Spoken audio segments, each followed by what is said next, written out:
So it is 7 p.m. Eastern on October the 11th, 2018. I will call to order this regular monthly meeting of Village of Trustees Board of Trustees.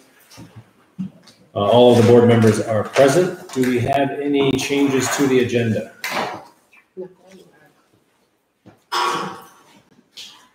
Additions, subtractions, hopefully no modifications. Item number 3 is approval of minutes. We have draft minutes from September the 10th in our Dropbox. The only change I saw was in the we approved pagers one. It just says we approved pages. Oh, and that's okay. Just a minor, but somewhat pages important. to pager. Mm-hmm. Exactly.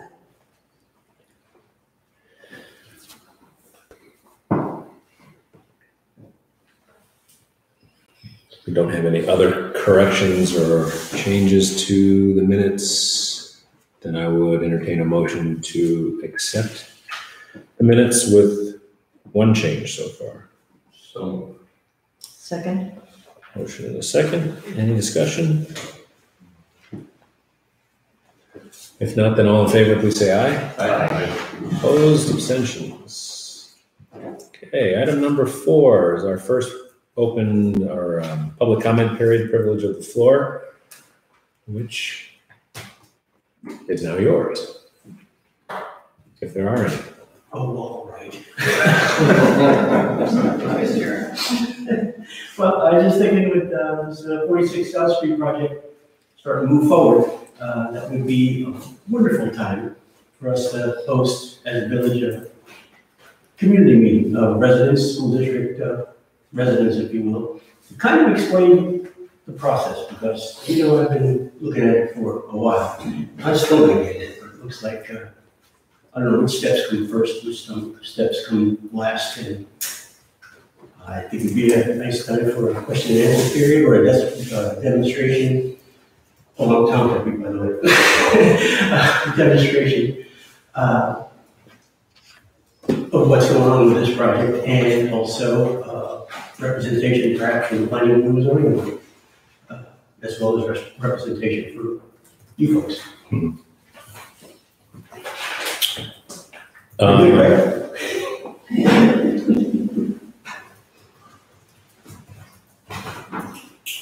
I don't know what type of public meeting we can or would want to have while the planning board is still adjudicating the application. For all of the reasons to do with not trying to influence their decision. When you say the project is going forward, the planning board has not made a decision on the project yet, so. No, not the entire project, no. So It's like seeker is the first step, is it not? Seeker is one step, but it certainly doesn't mean that the project has been approved. So I think it's a good idea on its face, but I would be concerned about the timing. So I wouldn't want this board to do anything that could be perceived rightly or wrongly, particularly from a legal perspective, as influencing the planning board in their decision, which hasn't been made yet. I'm not sure. One thought is you had released a while back, a couple months ago, just a list of the process. You're talking about the process, right? Not the content of the debate or Not necessarily. More just sort of this is the roadmap of the process. And I haven't looked at that in a while, but maybe we could update it and just post it again. I don't know, that doesn't really get to a meeting, but I think if the concern is sort of what steps are necessary to review and just the bare bones, but I think that would probably cover it. Well, that's certainly one of my concerns here, because we don't know where we are. I don't know where we are. Maybe I'm the only guy in town. I don't know. You are not the only one. But I think apart from that, even just a question and answer period, catch people up in the village, and if they're not interested, Sure. then they'll know. It doesn't have to be anything about what decisions are made, perhaps how or not made, as it's so far, more like what Ben was talking about, the process, and an update, question and answer period, something like that. Okay. I could pare down the site plan review to some bullets and put it up on the website. Okay. Anything else? That was only 3 minutes, come on, Janice. Janice, you sure? I'm leaving it to the rest of you. Very kind of a guy. But thank you for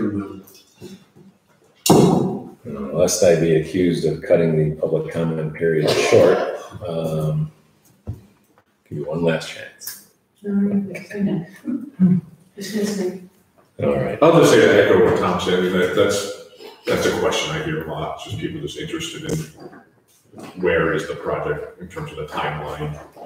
And so I think if there's anything we can do to add some clarity to that, whether it's on the website or whatever, we should consider it. It's definitely like, where is it? Okay. Yeah, I'm sorry, thank you. This is a whole different kind of thing than we've been accustomed to, so while you're sharing, there are some protocols that we hadn't followed before that maybe we should consider this time. I don't know, I can't remember the last time that was remotely like this. The only thing I can think of is ever, probably did more since then.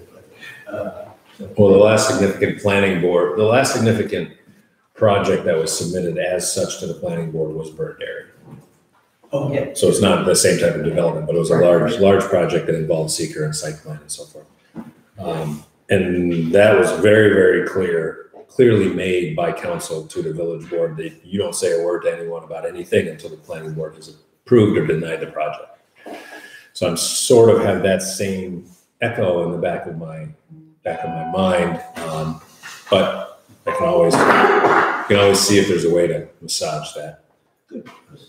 I wasn't close to that project or involved in that or in any way, as it has been my history here. But that was the old regime. I got an opportunity here. I think so. Understood. Tip of the cap for your shirt, Tom. I like that shirt. I wish you would leave it.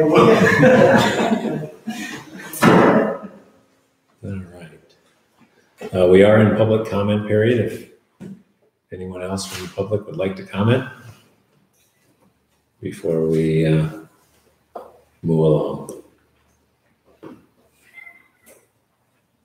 Okay. All right, then. Item number 5 on the agenda is remarks and reports from representatives.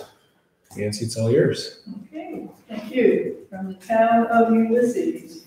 A couple items, 4, quick.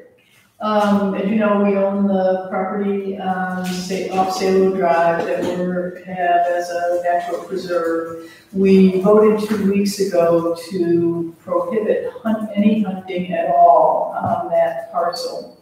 And since it had been a somewhat neglected parcel for a long time, we're looking for any and all help in getting that word out, because I think that we had seen some evidence of hunting on that property, which is understandable. People wander in. It doesn't appear to be anybody's. It wasn't well signed before. I would venture to say it's not really well signed before, but we have some no hunting signs up. We are not saying no trespassing, because we still want people to hike and enjoy it, but no hunting for this year. But we have just created a Salo Advisory Committee, and they'll begin their work next week. And one of the charges for that group is to look at whether or not bow hunting for deer management purposes and as well as recreation might be considered in there for the next hunting season. But there are a lot of issues to consider there in terms of town liability if we're trying to have those dual purposes sort of cohabitate safely. So, but for now, there is no hunting, so if you run into people who are curious, the answer is not this year. The second thing is, about a little more than a year ago, the town met with CUDA Addiction Recovery Services to talk about some of the issues that had surfaced from the EMS side of things about the calls and their referral protocols.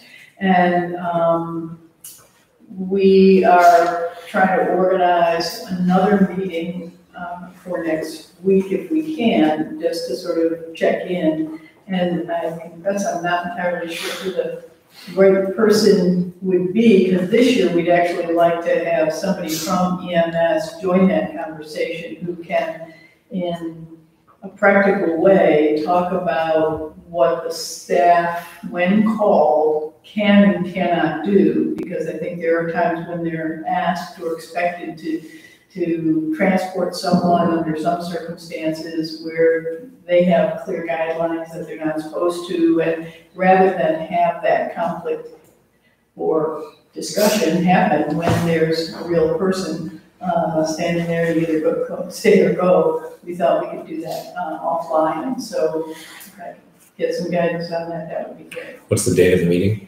Well, it would be either Wednesday or Thursday next week, anytime between the hours of 11 and 4. The main people are available, so we could defer to what's convenient for somebody from here. I know I've had this conversation with Ben before, whether you're the right person or a staff person. I mean, I certainly wouldn't have the expertise necessary to play that role in that meeting. I mean, the question is who would be willing and able. So we'll have to, I mean, there's no obvious choice right now, so we'll have to I'll see. follow up with email too, just to remind you, and, but we are looking forward to the other item that we'll be talking about with them, either at that same meeting or we'll follow up separately with them, is they still have some plans to use state grant money to expand their, facility to add a whole other building that would serve females. So, we want to, as a town, keep track of what that is and encourage them to share information and key milestones along the way. So I think they're perfectly open to doing that, but we're just going to sort of have our own little tutorial on it and then we'll share. The other thing the town is doing is we are close to getting our budget into a form that we can share at a public hearing. We'll meet tomorrow to sort of finalize the tweaks we've been making on the budget that the supervisor proposed. And we have a tax cap of 2.9%. I think we'll be considerably below that. But until we sort of look at the impact of some of the minor changes we made today, I won't know what that is exactly. But of course, one of the biggest expense areas in our budget, as you well know, is our EMS. So that going up, over 10% sort of causes us to drive down the costs of all other town services to be able to sort of fit within our guidelines. So that's some of what we're trying to do. And then we don't have a specific amount, but one of the items in the budget is a projected amount for the sidewalk winter clearing agreement that we put together in the beginning of 2018. And so I think what we were planning on, the amount that we came to last year was $29.17. So for now, we're just budgeting that unless and until you tell us it has to be something different. So and then, I mean, we are continuing to do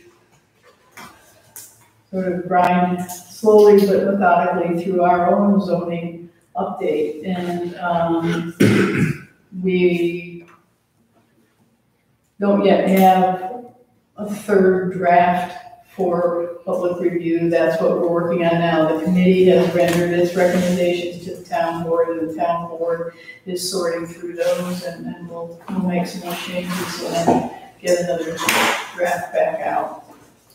So that's probably the next several months. We did get an extension on the grant that helped us pay for part of this.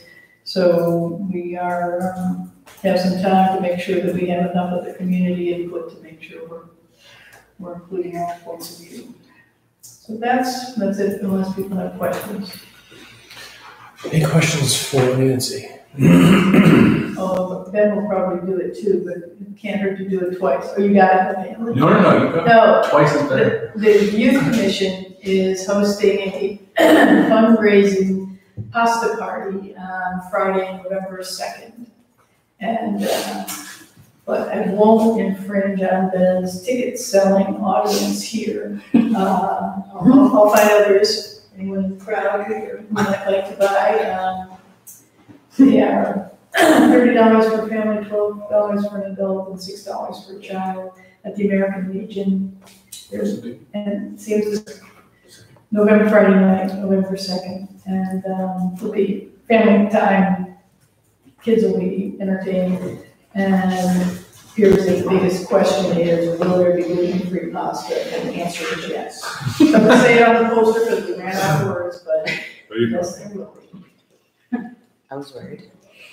Is there a final poster? Yes, they've actually begun to be posted. Ethan took one up to the library, and that's how I got an email from the librarian saying, so I've been getting questions, is it gluten-free? So, yeah, and I'm beginning to see them around town, so, Will there be tickets at the door, Nancy? yes. So you can buy them from youth commission members, or you can buy them at the door. American Legion, November 2nd. Thank you Okay. for my shameless promotion. Anything else for next? Okay. Then we will move to board members, starting with fire and comp plan zoning revision committee. Yeah, so I'll start with the comp plan zoning revision. We met for our September meeting and reviewed some of the RFPs that have come in. There wasn't really a standout among the two that we received, so we've kind of split up work to go investigate further on these two companies, talk to previous municipalities that they've worked with, and kind of see if any of that comes out as a leader. And then we'll reconvene in, I believe, in November for review of that. We're honing in on second Thursdays as our kind of regular meeting. And at this point, that's about as far as we've gotten.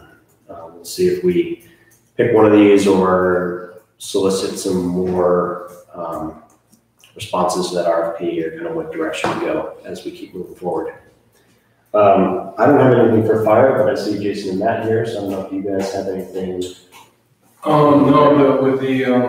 I only came to get permission to start listing a couple things for sale. With the new Tahoe, the referendum up, and then the mini pumper coming up. And the old SCBA that we have had laying around for a couple of years, so I want to get them on an auction website to get them out there. I've been watching a site called Auction International. A lot of municipalities put a lot of their stuff on there, and they seem to go pretty reasonable. That's where I'd like to put the Tahoe and the SCBA and possibly the mini pumper there, and another place to get it listed. We as the officers talked about, getting the mini pumper listed now because it is getting into the months where people would look for them in the winter months. And not have to sit around when a new one gets here and have to worry about keeping it someplace. So if we start to advertise it now, if we sell it, we sell it quickly. If we don't, at least it's out there trying to get sold. So if we gotta list them unusable, I don't know how to do that, or just get permission to list them until they sell, however you want to do it. What's your ETA and delivery for the new pumper? Looks like the end of the year from the email I just got.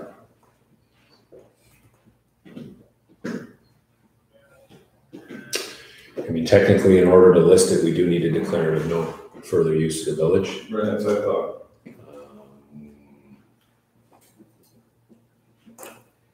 Which is a problem if anything bad happens while we're actually using Well, it. I Should we declare it? remember we sold the tanker before we got the new one. When we bought that one. Do we list it with a later delivery date? I'm trying to, Jason and I kind of batted it back and forth the other day. It seems to me that he's right. We did list it before, but I can't remember, did we continue to use it? When you list it on the auction site, does it give you an option to say when it's actually available? So if someone cuts you. Yeah, I have to look into the details of it more. The mini pumper, I probably list it differently, only because I mean, listing it is not selling. Right. Right, I mean, I think they can list it. I wouldn't declare of no further use unless you did some contingency. can we declare it once if we list it and then someone buys it, then we can do that? Well, I was gonna say, or they can make a contingency that says, upon receipt of, the new Tahoe or the new truck or the new fire truck, then our equipment becomes of no further use. Right, but if he lists the pumper now and somebody wants it, Tomorrow. right, That's a November problem. 1, then what if somebody does want it before the new pumper's here? We've talked about, we've got Interlake that has one that is already on the automatic usually anyway, but.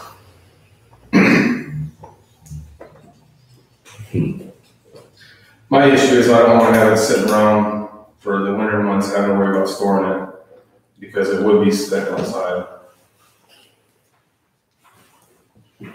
I mean, if there's a way to list it and say, we'll be using it until the new one's delivered. I mean, I could put an estimated delivery date for ours on there, it's not available to estimated delivery, or estimated date. Right. I think we just need to get it listed, because it might take 3 months, it might take 3 weeks, you don't know. But I don't think there's any reason not to just list them, right? I mean, as long as you're clear about, What the delivery. these are still in service. The Tahoe, they talked to him earlier today, that can be picked up anytime next week, so. And that, we can do whatever, because it's not necessary, it doesn't have to be used while the new one sits here getting ready, the other one doesn't have to use.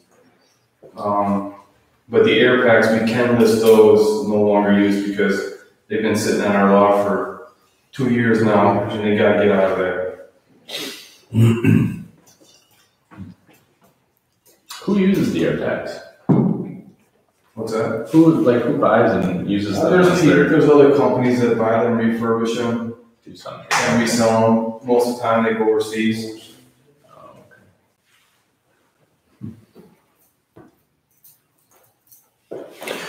Oh, I'm fine with listing the fire truck. When do you want to declare the Tahoe of no further use? Or when are you planning to pick up the new one?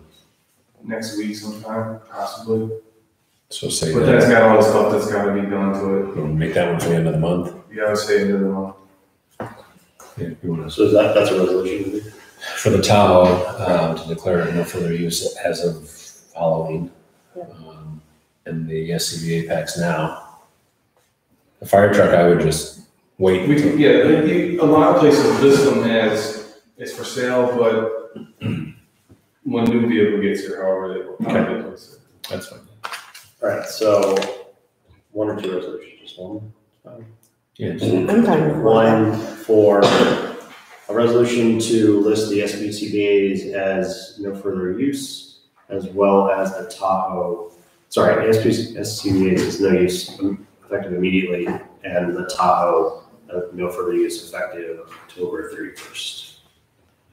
we have a motion. Do we have a second? Do we need to include the fine print of delivery dates? Not for those two. Do we have a second? Second. Any other discussion?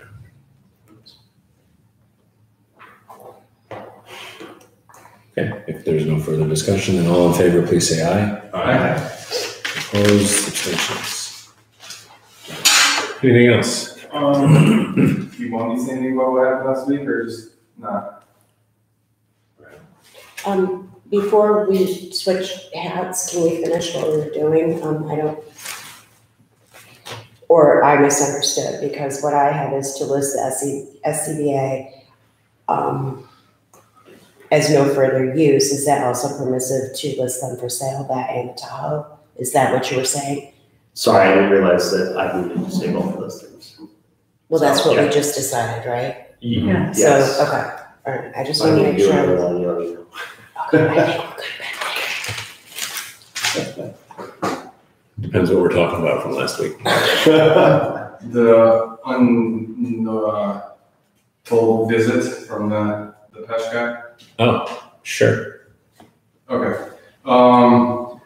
It's funny how it happened, actually. I was at the town hall checking in on something, and I was back over this gentleman, And he knocked on my window and said, "Are you the fire chief?" And I thought, then I'm really in trouble because I had my personal vehicle. And he goes, "I'm so-and-so, I'm from Patch, I'm here on an investigation of a complaint." So, needless to say, 2 hours on my day that I already had something scheduled, I spent at the firehouse with the Patch guy. There was 4 different complaints. The one about the generator, one about means of egress from the upstairs, CO, trying to think off the top of my head what the 4th one was. Lighting needed? Lighting, yes, exit lighting, or emergency lighting over the stairs going downstairs. Came in, did a walkthrough, he walked away very happy. He will give us a report in a couple of months probably. A couple of things have already been taken care of, and we've actually done some other stuff in case they come back. He did emphasize that they are not there to find us and to look for stuff. He's there because of a complaint. It got brought down from Syracuse to his office in Binghamton, and that's why he was here. He says, so don't think we're here looking for stuff to find the village. We're not here to do that. We're just here, everybody figures everything. He goes, if you get a visit from the federal OSHA guys, then you might want to be in trouble, or you will be in trouble. You will be paying no matter what. So, that all went well. Like I said, we fixed a couple things and we're going on from there. You, I see on the agenda, is taking care of the other thing, the security. So I'll let you do that. So for the month of September, there were 16 fire calls, 5 in the village, 6 Ulysses, 3 to covert, 2 mutual aid. Training hours 158, fire and rescue hours 30.45, for total hours 188.45.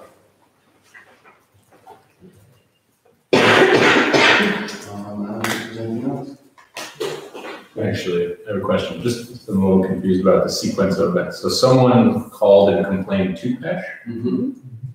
And, all right, so he was. Oh, when he first approached me, he wanted to know who was in charge of EMS. And I said, Mayor Lordmark, because I wasn't taking the bull for that. I wasn't taking that one. That's the correct response. And then I think he came in and talked to Tammy, or he might have been Tammy first, or vice versa, whatever. And then he said he has a complaint. He thought, he didn't really, he could say who from, but he had a complaint from somebody that is in that building. Thank you for doing that. And it was a general complaint, or it was about those 4 things specifically? Those 4 things. That is very. And actually, he came back to see you after he left me? He should have. Mm-hmm. Okay. And I posted what he wanted me to post on the board. He gave me a sheet. And the only other thing we got to post is something about the workplace violence thing. Yes. He just wants a cover sheet or whatever about that posted for us. Yep, on my list. And what was the other thing? He asked for an evacuation plan. And I stumbled in the office for a little bit, and then I found one my father did, and I found one I did. So we found 2. So we were good exactly with that. Took both copies of both of those. Were they different, like traffic patterns? No, they weren't different, just different typing, that's all. Very close, very similar. And I still owe you the report, I found it today. I'll drop it down here. Yeah, thank you for taking care of that. Yeah, it's not a good feeling when someone says, I'm from Petra, I'm here, and then you're the only one to deal with it. It's not a good feeling. Surprise.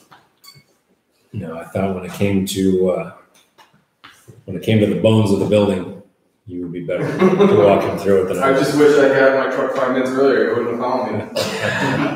Well, I'm glad he did. Anything for the chief or the deputy chief? Anything else? That's about it for me. I'll just make a quick point to say the ramps in. I got that put in. That was a great work from a number of people up there. Looking pretty good. Short up a couple pieces underneath. It looked generally put together underneath. And still working on a plan for the police stairs. So I'd like to come back for another round of something else there. We'll see. Looks good. All right. EMS and youth, Ben Carver. So I don't have much on EMS. As Jason said, Gordon is in charge. But I just want to say publicly, not that there's much public here, but hopefully someone's watching. I just want to thank Gordon, Tammy, and Vicky for all stepping in, especially Gordon. When, with Brian out and all of that, it's been, scary to watch. I feel very grateful that you guys have been there. On youth, I don't have much. I missed the last meeting. What Nancy said was sort of the big thing is the party. Would also like to put in sort of a thank you to Vicki for that, for helping with our report submission for the United Way, which is one of the sources of our funding every year. We've had a bit of confusion, which hopefully is settled now. And then the only other thing is that the tree committee, such as it is, wherever it is, will meet the 17th, so hopefully I'll have something concrete. I'm hoping to have a resolution. I mean, technically I think it's an ad hoc committee, and Vernon, correct me if I'm wrong, so Vernon can just sort of arbitrarily say this exists now and appoint people. But for the purposes of grant funding and that kind of thing, I thought it would be nice to have sort of a general framework or a mission statement or something that we can have and pass as a resolution. So hopefully we'll have that for the next meeting, and we can go from there. If you're interested in all that, I have the tree survey that was done it's been a while now. Yeah, Vernon actually forwarded that when we just started. I was interested, and then immediately sort of like, oh no. What have I opened? So it's just like, It was older than I thought it was. I thought it was 10 years old, but I was it's thinking it was more like 20. No, there's newer than that. There was one that was done while I've been here. I think it was. It was a verbose thing. It was 2006 or 7. So, Yeah, I remember Marty doing that. No, it was verbose, and I think it was before Marty. I think it was before Marty became the mayor. not sure if this was the one or not, but All right, I have it. I think I have a newer one. Yeah, I'll check it. All right, I'll email it to you. If it's the same, you can pitch it, and if not, happy day. I would greatly appreciate a different. So whatever it is. Oh, it's not better. It's not so much better. It would be nice to find the authors of the report. I think would be the big key to unlocking its secrets. But anyways, that's all I have. okay. Any questions for Ben? DBW water sewer dead. Light paving will begin in 2 weeks. We're doing Wig Cemetery and Lake. We did receive the new dump truck. It still needs to go out for snow retrofitting. Let's see. I thought we were doing a furnace brass ground for the pickup truck, but we're going to delay that until next time. And we did sell the old bucket truck for more than we thought we were going to get. Who did you sell it to? Mr. Elmore. Yeah, Jim Elmore. And the bid was $13.85, 58 something, 98, 13. $13.89.50. Yeah, that's what it was. Yeah, Okay. right. So we can, Nicely done. so that's all I have. There. Quiet. Any questions for Deb? Oh, well, I'm sorry, one other thing, the traffic painting for Napa, between the Napa and the Tompkins. I asked about that. We're still in the process of trying to get the state to do that, because when they do it, it lasts for 15 years. When we do it, it lasts for a year. It's a difference in materials and professional. Right. Police, TCOG and TACC.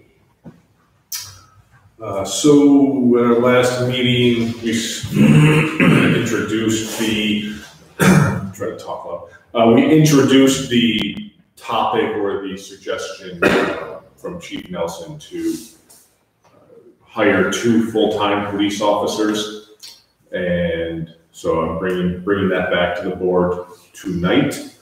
Thank you, Chief Nelson, for being here to answer any questions we might have. I met with Chief Nelson and Sergeant Peters for an extended period of time to really get a full understanding of why we think this is something we need to do, and why it will benefit the village overall. I think some of the key points from that discussion that I walked away with are, at the time of this meeting, which I think was maybe 3 weeks ago, there were still about 14 shifts on schedule for October. And this is not it's not an uncommon problem that we have trying to get 14 part-timers into these slots.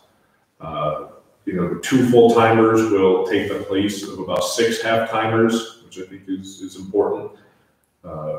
We like the idea, I like the idea in talking with them that these will introduce consistent faces in our community, which I think is an important part of community policing and kind of what Chief Nelson, we all hopefully want to build. One thing that I thought was really interesting was the notion that because we have so many part-time officers coming in and working and then maybe not coming back for a while, is what happens if they are on duty and they are the responding officer to a long-term investigation. That investigation does not continue really until they're back on the job. They might be able to pass that off to another officer if that officer is willing to take it, but there is not always a guarantee that that's going to happen. So I thought that was a pretty, something that happened to my property. I was going to wait 4 weeks for that officer to be back on duty for he or she to be working on it again. So I thought that was an interesting point. And also from a safety standpoint, the idea that we have several officers, it's not uncommon for officers to work 8 hours at a different agency and then come here and put in another 8 hours, which is, needless to say, I don't think we're going to get their best effort in those situations. We think 2 full-time officers would help us cover more of the post bar hours when the bars close, which is when we see an uptick in incidences typically. Chief Nelson made it clear that the people that are most likely to commit unfortunate acts are well aware of when our local police are no longer on duty, and we should try to do that. We're seeing a fair amount of turnover with our officers. I think we just lost three of our part-time officers that took jobs elsewhere, and a lot of our officers come from Elmira and Horseheads and further away. So this would be the officers that we would look at right now is filling these 2 positions. I believe kind of the pool we're looking at, they are local. Most of them are initially, yes, initially local. And the nature of people coming far away just to fill a shift here and there. In general, we don't think we're getting the best performance we could be getting with officers that are the same officers that are here day in and day out. Looking at the budget, Joe, is there anything else you want to fill in there that I left out? No, the emphasis though with part-timers that have full-time jobs other places, the quality for what we are paying for, be it the village money, the effort could be put forth better if there's full-timers compared to the part-timer that has already completed an 8-hour shift, which makes his day a 16-hour plus. His or her motivation, enthusiasm to conduct an investigation. It could be a small thing from a criminal mischief to a serious matter, which the village police department handles everything from A to Z during the course of their investigation. In the past couple of years, there have been serious incidents that calling on outside entities with bigger equipment. However, from a serious assault to serious criminal mischiefs to day-to-day police things that this village has happens to every day. Not really every day, but does occur to. The police officers part-time are 1 or 2 days a month, and quality of that investigation during that 8 hours, it could be poor, exhausted, and as Keith touched on, is officer safety. You're tired. I mean, if you've worked a 12-hour, 10-hour day, where's your motivation, where's your thought with the acknowledging safety issues? So that is my concern, as should the village, because of the liability, poor judgment, something exhausted. I don't think it needs to be sacrificed when we can have quality full-time officers to fit the role.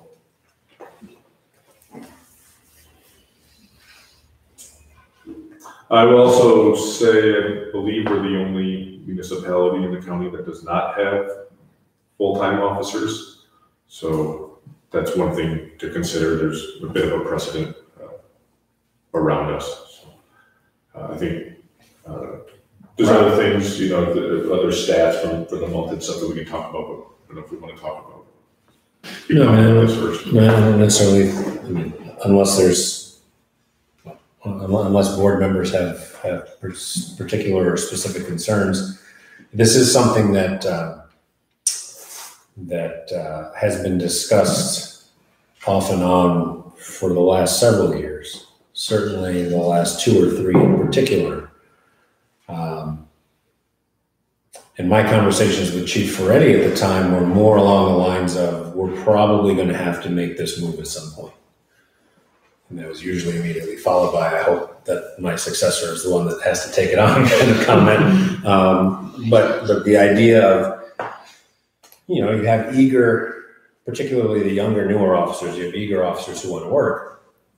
But when you're trying to fill individual shifts 3 weeks out on a Saturday afternoon, then all of a sudden, you know, nobody's available that Saturday if there's something else they'd rather do, kind of thing. So by at least having 2 full-time officers, you know, that takes care of 80 hours out of the week, and then you're piecing in fewer shifts. So I certainly support the idea. In terms of numbers, I think Keith was going to touch on what it does to our budget, and I'll let him talk about the hard numbers. I would only just point out that payroll-wise, it only makes a $6,000 difference. It's everything else that comes with adding employees is the benefits and such that increase it even further. So we just updated this a few minutes ago. If I'm looking at the correct line, I think we're currently at 291,960. Mm-hmm. Is that correct? And so for next year, the 2 full-time officers, we're looking at 304,239. Now there's a bigger jump. That's this year. That third. Oh, modified. Okay. That third line has a big number in there that is not related to the full-time officers. So the apples to apples, this year's budget is, call it 292,000 for round numbers sake. With full-time officers next year, the apples to apples difference would be 345,000. So it's and of that $53,000 increase, 46,000 of it is state retirement and health insurance. So, yeah. So that is something that I think, you know, kind of conceptually we've gotten away with for a very long time. A system which has its merits, but also has its flaws. And I think I agree with Chief and with Keith that it's time. And also, I think Sergeant Peters, he's been here a long time. He certainly, I think it's safe to say, is an advocate for this move as well as this person that's typically tasked with scheduling out every month. I think he more than anyone probably knows the hardships and the stress that comes with trying to fill that schedule. And just kind of the consistent efforts that come with it. So, What comments? Sure. I agree with everything that's been said, and I thought it was coming. I actually thought it was coming a couple of years ago. But I would also say it's the right time to do it. We brought Chief on to bring us into the next step for our size of community and make sure that we're current. And I think along with that is giving him the resources that he's asked for to do that, and spending the time trying to schedule and begging people to work is not an adequate use of resources. I don't know if this is important, but if we hire 2 full-time people, we go down to only having to look for part-time people for 37 hours a week, which is what, that can 4 always change. shifts. That can always change depending on our scheduling. Well, yeah, so I'm just saying. in general. And procedurally, tonight we're only talking about approving the creation of the positions. So we don't have civil service positions in the village for full-time police officers. So if the board agrees to move forward, then we would be creating the positions, opening up the job postings, and then chief would be able to take the next month, 2 months, 3 months, however long he wants to kind of find the right fit. Because, conceptually we are talking about, one of the merits of having full-time officers, in my opinion, is the ability to have the same face on the street, in the coffee shop, in the restaurants, with some regularity. And so the community can get to know officer so-and-so and officer so-and-so, and it's not, well, who's the new guy? Even though the new guy might have worked here for the last 10 years, but at 1 shift a month, you have never seen him, kind of thing. Mm-hmm. I think there's a community benefit to that. But with that also comes, who is that person to be? Are they the kind of person that chief doesn't want to get the phone call that so-and-so said such and such and gimme kind of thing. So he'll take as long as he needs to find that person, but at least if we create the positions tonight, if we're agreeable to do it, then it'll be just a hire like anything else when he's found the right person or persons. I expressed reservations at the last meeting, so I feel like they're only here if I still have reservations. And I think, I talked with the chief a little while on Tuesday. Yes. It's all blur, all but it was a great conversation. I think it's fairly settled that, we're talking about an $85,000 increase to next year's budget, which, as Gordon says, is totally based on these 2 positions. That's what we're looking at. And then, if we modernize in a broader sense, other than just full-time personnel, then it's looking like the next year will be similar, or hopefully not that high. But, I think it's important to frame this within the trajectory of the whole thing. And that trajectory scares me, right? Like, we're 85,000, we're talking about an almost 10% increase in the levy in 1 year based on one department, which has traditionally been We've got one department like that, right? the smallest department. Yeah, that's my job, guys. So that really scares me. And I understand that procedurally this is just the creating of those positions. But I just want to point out that if we create those positions, that puts us personally in a position later on where we're voting against people or we're voting against hiring people. So that becomes very difficult. I think these decisions tend to snowball. And so to reiterate, we're talking about $85,000. I do not disagree that it would be well spent. Where's the 85,000 number coming from? The Because difference right now I'm between what we looking at approved and what- 52. No, he's including the full budget number. Oh, okay, that's right. So it's not the full I can 2. do something. Yeah. So it's money well spent, and I agree. But is it money that we can spend? I think is a question that needs to be. Right? That's a 10% increase. Counterpoint? My fear is not the budget. My fear would be the opioid crisis, the fact that we have had murders in town, the fact that there is there's increased crime in general, there's increased mobility in criminals. I think that we are a target because we are fairly affluent. And we're very open to other people. I just think that it's important to put into perspective what it is we're trying to do here, other than just $1. And I'm the first one to not want to spend more money, but I also understand government to be part of security. And that would be my counterpoint to what you're saying, not that I disagree with anything that's been said. I guess I point that out because, as Nancy says, the EMS budget determines how they treat the rest of their budget. And this is a big enough increase that it will determine how we treat the rest of everything else that we do.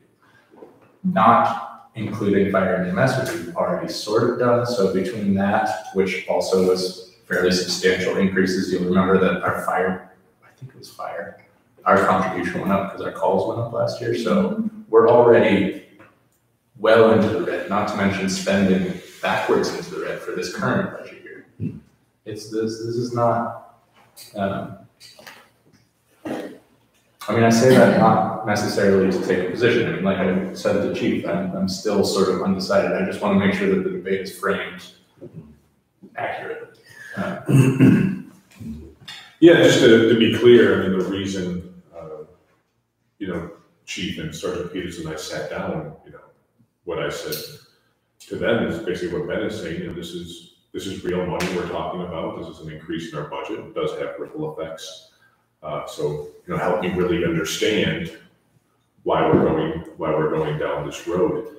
I would also say that I think this is part of the decisions small municipalities have to make if you want your local services. I think they come at a cost if you're going to do it right. Is there another discussion to be had about, sharing services? Sure, I think our governor would love that. But a lot of people, I think, locally don't want to give that up. So maybe that's a longer term debate.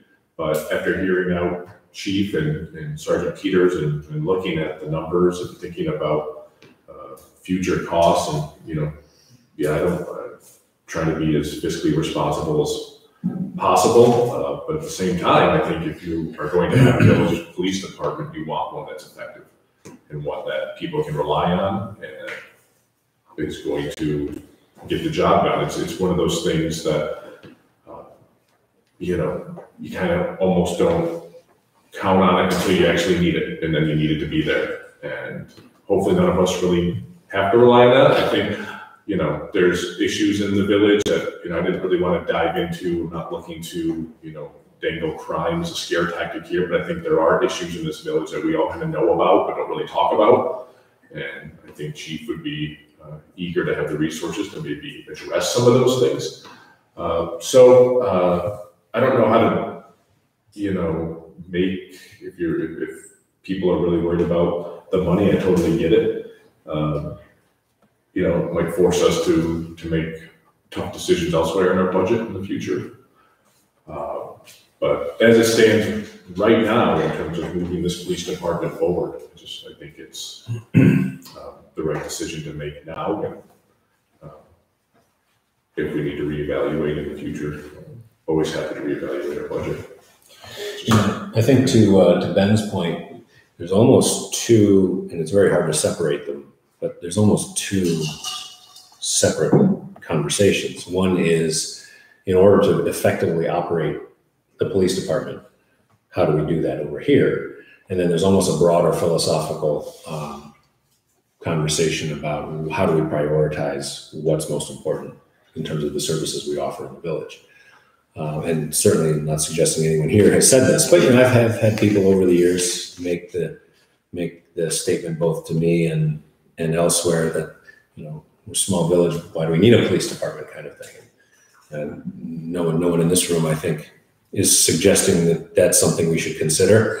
And I can't even really blame someone for making a naive comment like, we don't need a police department if they don't understand that we have 100 to 150 calls a month. And they don't know the kinds of things. Probably a lot of people would prefer not to know some of the kinds of things that small town policing has to deal with. But if we do make this move, and I said something to Chief about this the other day, I think we should have the conversation at our State of the Village meeting in January and highlight, without going into the gory details, highlight the kinds of things that small municipalities in 21st century America have to deal with, and highlight the lack of resources.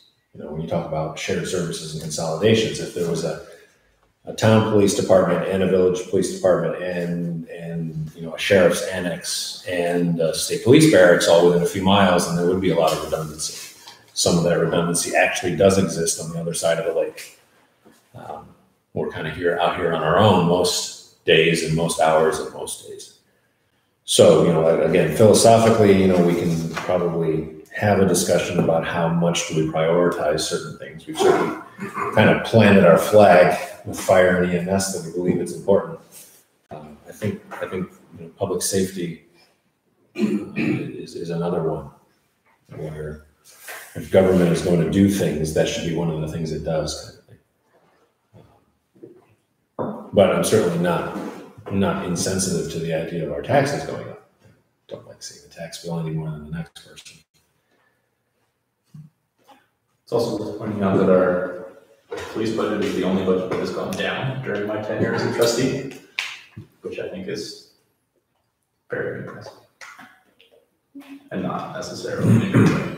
But that does bring up a point for me, which is that there is an incremental way forward, right? We brought chief on, we could add one full-time person and 2 full-time people. I mean, there are paths forward other than right now all of it. And as I said, it does sort of set the trajectory. So if we're going up 10% of our total levy in 1 year, what happens the next year? If it's a long-term plan, I would feel much better about, this is where we want to go. I mean, not that we have 10, 15-year plans in any of our other departments, but at least. But how much? I mean, and again, I just want to emphasize that I'm not. Like I said before, I think it's money well spent. It's just a question of if we have it and if we can be strategic about how we get there. I don't. Yeah. No, I appreciate the comments because it's not always easy to take the other side of an issue, and I think we're all supposed to be here as checks and balances for each other. So I appreciate it. Pushing us all to really think about this, how we remain responsible to the tax burden. I'm also reminded of something Deb said years ago, and I forget the context, but it was police for sure, of how spoiled we've been for a long time. We had a chief who worked for basically nothing for 40 years. Yeah, that's why I bring up that budget's the one. And so, in a way, once you see a 10% increase, you start to think, I hope that doesn't happen every year. But on the other hand, it's the years and decades of very little increases, which maybe it's coming home. Right? Maybe it's a paying the piper kind of time. It's very comparable to what happened with the water bills and the sewer bills. I mean, we didn't do anything for 40 years, and all of a sudden we got $10 million dumped on us. Very much the same. Any other thoughts? Comments, questions, contributions?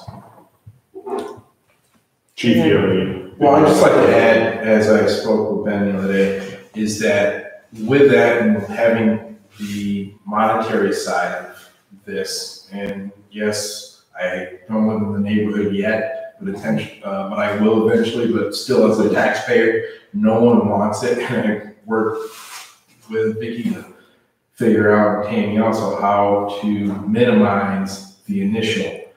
That variable we have no control over, but the upside from effective patrol operations in policing, it's needed. As I explained to Ben, the growth of the community isn't dramatic, but it's better to be ahead of the curve, as certain influence and certain negative things are in the neighborhood.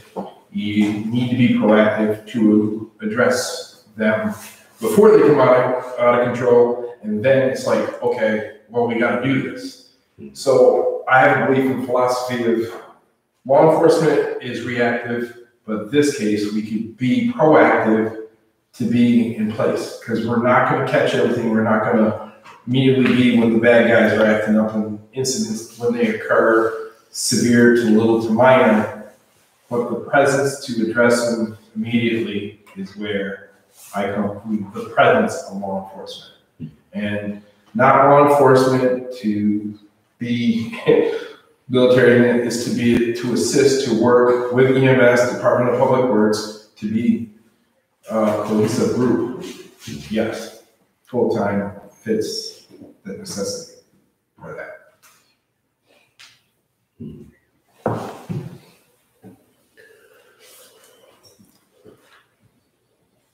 Well, if you feel like making a motion to create the position, certainly we can entertain that.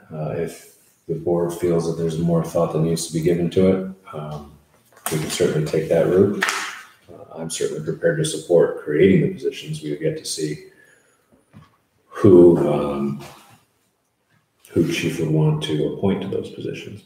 Give him time to figure that out, and maybe it is only one to start. Mr. Mayor, if I may add, through that, we're going to encounter what we've encountered for the month of October, and as we get into the holiday months and into the beginning of the year, I would like to move forward with that, but the scheduling conflicts and the immediate replacement of the people that have been lost with the potential near future of losing other part-timers that are seeking full-time positions in other departments could be immediate. I have two other people I take back, looking for other full-time places of employment, which would deplete my resources even more, to where the Sergeant Peters did an excellent job for this month, and again for the next 2 months. When it comes to part-timers, they're not, I don't say they do it out of the kindness of their heart, but they have their other full-time commitments. So when it gets to the holiday times and when they can't be here, we are going to have no services. And some days with no. And when earlier in the month, we had days where there were a couple of domestics, a couple of trespassings that the state police and everything, they had to handle. When other departments, be it the state police and the sheriff's department, depending on the severity of the investigation, it still comes back to my department. So I'm still in the same predicament. They initially handle the case, but depending on the severity of the case and investigation, burglaries, assaults, it comes back to my department. And then I still have to find a part-timer or several part-timers to address those investigations. When does it not come back? Realistically, it doesn't. They can handle a simple trespass, something that's immediate or anything, but if it's something that's going to require an investigation, burglary, serious assaults. I thought you were saying the other way, like if it was something really No, bad, they will handle, because some of the supervisors and the zone commanders for the state police said that they'll assist us, but they're not handling our complaints. And that's been a standing, when I even worked with the state police. Even when the Village of Dryden cut their hours and their manpower, depending on the case, simple trespass, violations, domestic, something that could be handled immediately, they'll take care of it. Something that requires an investigation, they'll take the initial, and it's for the next person on duty to handle. And a couple of my officers only work 1 or 2 days a month. And then if it's him or her to be assigned that investigation, the quality of that investigation, the time of that investigation is lost. So the efficiency and effectiveness of the police agency is equivalent to a severe part-time place. Well, I'll make the motion. Motion to create the position, 2 full-time positions Competitive. for the police department. For the motion, do we have a second? Real second. Any additional discussion? So I would point out that if it was one, I would probably yes, but as it is, I'm vote. Okay. Did you say no? I mean, we haven't voted yet. Just like restored. I thought maybe you were throwing your hat in the ring before everyone else. I'm really. Okay. All right, do your thing. Any other discussion? Is there more conversation about what 1 versus 2 looks like? I mean, I'm sure there's been thought put into that, but we haven't actually explicitly talked about Well, that. has been that it's, how do I put it this way? It's still, with the full-timer, gives me a partial variation of 2 or 3 placing part-timers when I'm already down. So it lessens, it takes the 14 days out of the 15 days as we began the schedule month to half or a little less than half or more, depending on what other part-timers and what other potential loss I have. So yes, it's almost asking for a lot, and as Ben and I spoke the other day, but to have the initial in place is what I would like to see. So yes, in the future, I don't know what the future holds. And after 40 some years of part-time and I would say piecemealing shifts together, eventually it may be, and eventually with the growth of the village, a 24/7, but that hopefully is way beyond my time in the village to go there. So to have effective policing and quality policing, which the village deserves, yes, it's the initial bite, but down the line, I'm quite sure will pay off. And with the growth of the village, it's, again, ahead of the curve before it occurs, because it will eventually happen. Yeah, and we are losing our, clarify how many part-timers we have lost in the last The last couple month has months? been three, Three in the last and the month. potential two more to outside one county agency and one local police department. Are we gonna continue to sponsor people into the academy so that we get their time off? Well, yes and no, until this will benefit with full-time, because the quality of training and the lack of an FTO program currently in the department is non-existent. The previous chief outsourced that to Seneca and Seneca counties. And from talking to the guys who participated in the outside FTO program, it was equivalent of, does anybody ever done a ride along with the department? If not, what it is you're sitting there and you're observing, but really limited to observing, participating in arrest and learning the hands-on aspects. You graduate from the academy, but other departments, you're not interacting and completing and doing the work and doing the reports, because their reports from each department, even though certain arrest reports are required, and just how they complete them are different. So it's better to learn from the department in which you're working and learn from seasoned guys that are experienced to adequately train. And again, that benefits the two, because if we do, and I've already been approached by 6 individuals who are looking for future sponsorship coming this spring. But as I told each one of them, I can't do that until I have an effective program in place. Because again, outsourcing the program, I don't feel like necessary, but we need police here. Yeah, for them to ride along with. Excuse me? For them to ride along with from the go. Yeah, I mean, they're right along with other agencies, but here there would be more hands-on learning environment than standing by and shadowing a member from another department. To go back though, just to the question of 1 versus 2, I think that 1 is, you think you're paying about half as much. It is not half as good. It's somewhat less. I think Chief was talking about having met with some people in Groton where they have one full-time. And one full-time, and they still have a difficult time facilitating part-timers. And again, that's where the quality of policing trying to provide is good, is beneficial with 2. And I inquired with the lieutenant over the officer in charge over there. And yes, they have 1, 4 part-timers actually, we're 6 part-timers. 1 is out on some permanent disability. So staffing still is, and they're looking for full-time, more part-timers as well as we are, but they're in the same boat we are. And then other local agencies that employ full-time people, Cornell, they're short-staffed. They're looking for people. So that's why eventually our part-timers are going to be gone. And the salary even offered is somewhat competitive to local agencies, but it's still, and the budget doesn't allow to even compete. That's not realistic. So what I put forth is, in my opinion, realistic initial budget that would get us rolling in the right direction. Thank you. I bring that up just to point out that from my perspective, at least, it's a budgetary step, not necessarily like an OEA, we win, it's a nice compromise solution. It's Right. sort of it's not great, but it's, I think, somewhat. Any other comments or questions?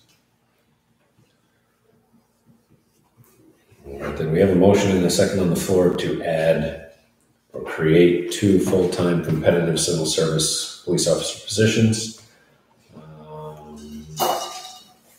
No other comments then? All in favor of creating these positions, please say aye. Aye. Any opposed? Yeah. Any abstentions? All right. So pick well, pick wisely. Will do. I will do. And members, Mr. Mayor, I do appreciate it. You're doing the best to provide the best service to the village. Yeah, thanks for your work on it, Yeah, Chief. thank you. Anything else I was going to park before I leave? Any other questions? Where's my pink Maserati? That's like a thing that's on the table. It's on the table, Ben. Really, it is, I promise. Thank you. Thanks. Good night, Joe. Have a good weekend. Thank you, Chief. Just to close the loop on police, 155 calls this past month. And we had a overdose on Main Street on Monday morning. We responded to. So I think that's the highlights or lowlights, depending on how you look at it. Just an update on where we're at there. Did you have a part-time? Did you have someone part-time for us to talk about?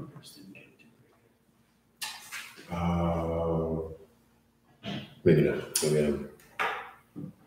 Joe mentioned somebody, Landon. Mm-hmm. He wanted to bring a new officer. He didn't make that totally official to me. Okay. But I know he's interested in it. I mean, Well, if you didn't make it official, then we won't worry about it. yeah. Could I ask one thing? Yeah. When you bring the numbers in, like Chief used to, what I'd like to know is the types. I mean, that we had, Yeah, I mean, I have that. 10 domestic abuse, just so that we can see if there's any increasing patterns like robberies and let the public know a little bit more about what crime actually exists here, because I know from experience, they live in a vacuum thinking there's no crime here. And I think it's important, having been on this board and heard it month after month, that we make those statistics available and so that people do realize there's a reason they have police. Would you like me to read them? Or you just say make it shareable? The board. I think it's, make it shareable, make it part of the minutes for the meeting or whatever, I guess. We'll have to redact a lot of that. Oh, it's not all public. Some of it is, a lot of it's ongoing investigation. Year to date, 1,468 calls. I didn't mention that either. I'd like to second that, if we can figure out some format that's high level enough, that's easily shareable, I'd love to see that in the agenda pack. Right. Something that's useful, maybe we can do something similar to EMS and firewalls, just at a very broad level, generic level, but I think just having a sense of kind of the activity, what people are getting for the money that we're paying, they're paying, a significant amount. Also trend lines, like Deb said, that's. Yeah, and we want to see where the drugs are we, So we someone, already know, sort of. someone we know well asked this question. I think it may have been at a caucus a few years ago. And the sense I got from a lot of people in the room was that not everybody wanted to see, or not everybody wanted publicly made available how many sexual assaults there were last month in the village, kind of thing. Well, that would be a real hit. I'm sorry. No, these were community members. I didn't mean that. remember the same. And certainly the board, Before Lindsay. certainly the board is entitled to the information information, unredacted. As far as publishing it in the minutes, I wonder how the board feels about publicizing crime. I think. I mean, there was a day we had a police monitor where everybody got listed if they got arrested for this, for anything. And we kind of Since there is no coverage, period, of what happens in town, I think it's important that we at least have the high level categories and people can read it or not read it, and you're not putting a name to it. But how many people know how much domestic violence goes in our enlightened community? How many people know, how many opiate or heroin or whatever drug cases happened or occurred in arrests that were made? So would total call numbers and call type be enough? Yeah, I think so. I don't think I need that. I don't want any more details than categorically. And what is the change over time? Yeah, what robberies, No, she doesn't. Pardon me? Agenda packet. If it's a piece of paper provided to the board. Oh, okay. Yeah. No, because somebody said minutes and. And that's the agenda. I'll also add that Chief and I have talked, he's kind of pleading for a new website, which I've offered to perhaps build, which may or may not be a mistake, volunteer those services. But Do you mean just another page? Because I don't think he needs its own website. I mean. yeah, I think an upgrade on what we have. Yeah. When you look at police compared to our fire page, our site, Our police website hasn't even been updated since 2014. I think it's still on GeoCities. Yeah. That's an internet joke for it's nerdy enough to get that. I was nerdy enough in 2005. Yeah. So, maybe within that new design, we can have kind of maybe a reporting area where we can distribute those, in addition to what we put out in the meeting, but there could be a place on that design. Might be worth getting some feedback at our State of the Village meeting in January too. I feel like there's gotta be a medium between like bludgeoning people with like, Right. This went down this aggressive this time level thing. No, that. Yeah, I don't think we had any bludgeonings last year. You look at the report here. I don't know if that's a category. We don't report them all. Tom's bludgeoning.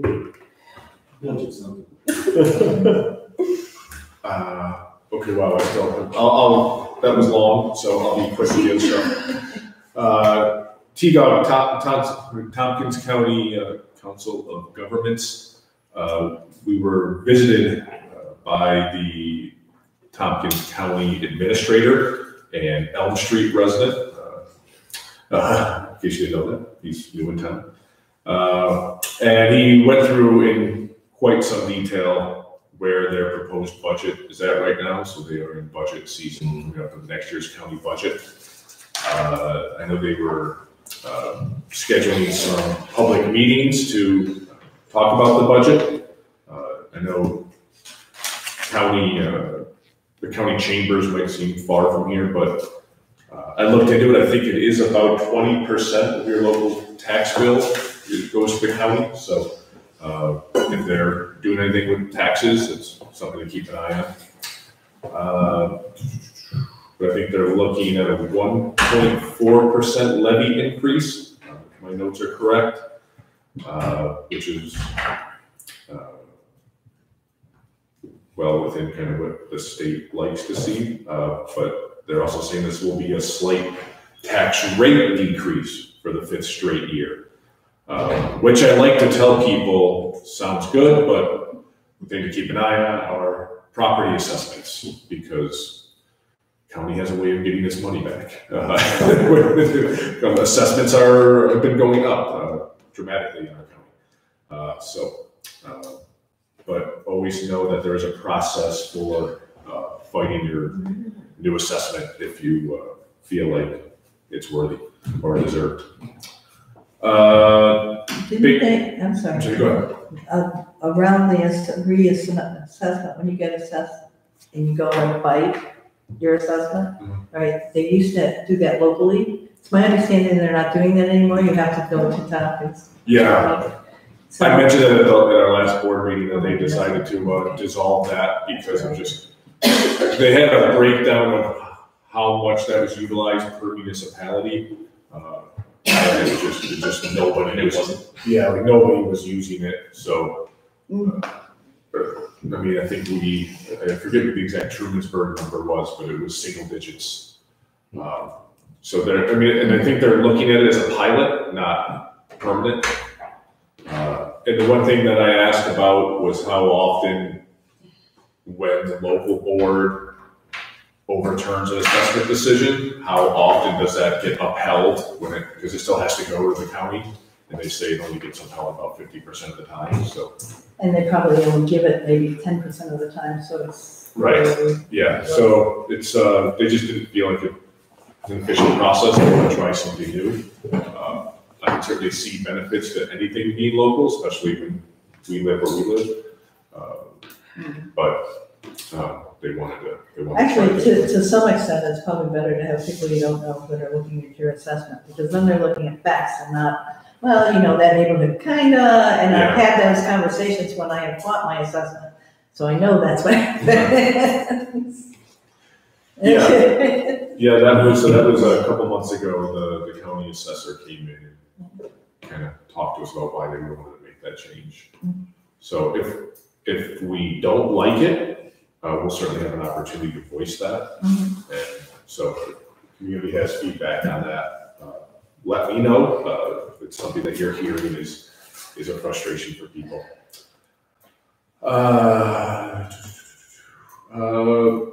I'll write up this report and I'll post it online as I usually do, so I don't have to go through it all tonight. One thing we continue to talk about is the EMS task force and trying to centralize training and just save municipalities money when it comes to EMS. Everyone has big EMS budgets. It's hurting everybody, so that's a constant focus. I think they're going to have another Cornell-led study on efficiencies. Like they did last year. So that's something that we're continuing to look at. How can we kind of collaborate to save us a little bit on the EMS front?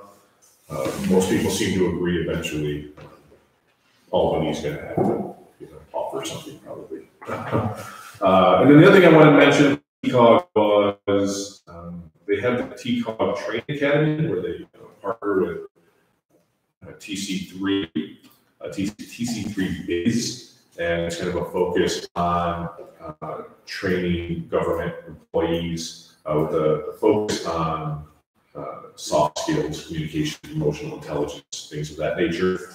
But they're not really getting anyone to utilize this program. So they're kind of looking for help to spread the word and get more interest in municipalities sending their employees to take advantage of these trainings that are being offered. I don't know how we've dealt that really in the past in terms of the employees and asking people to go get trained.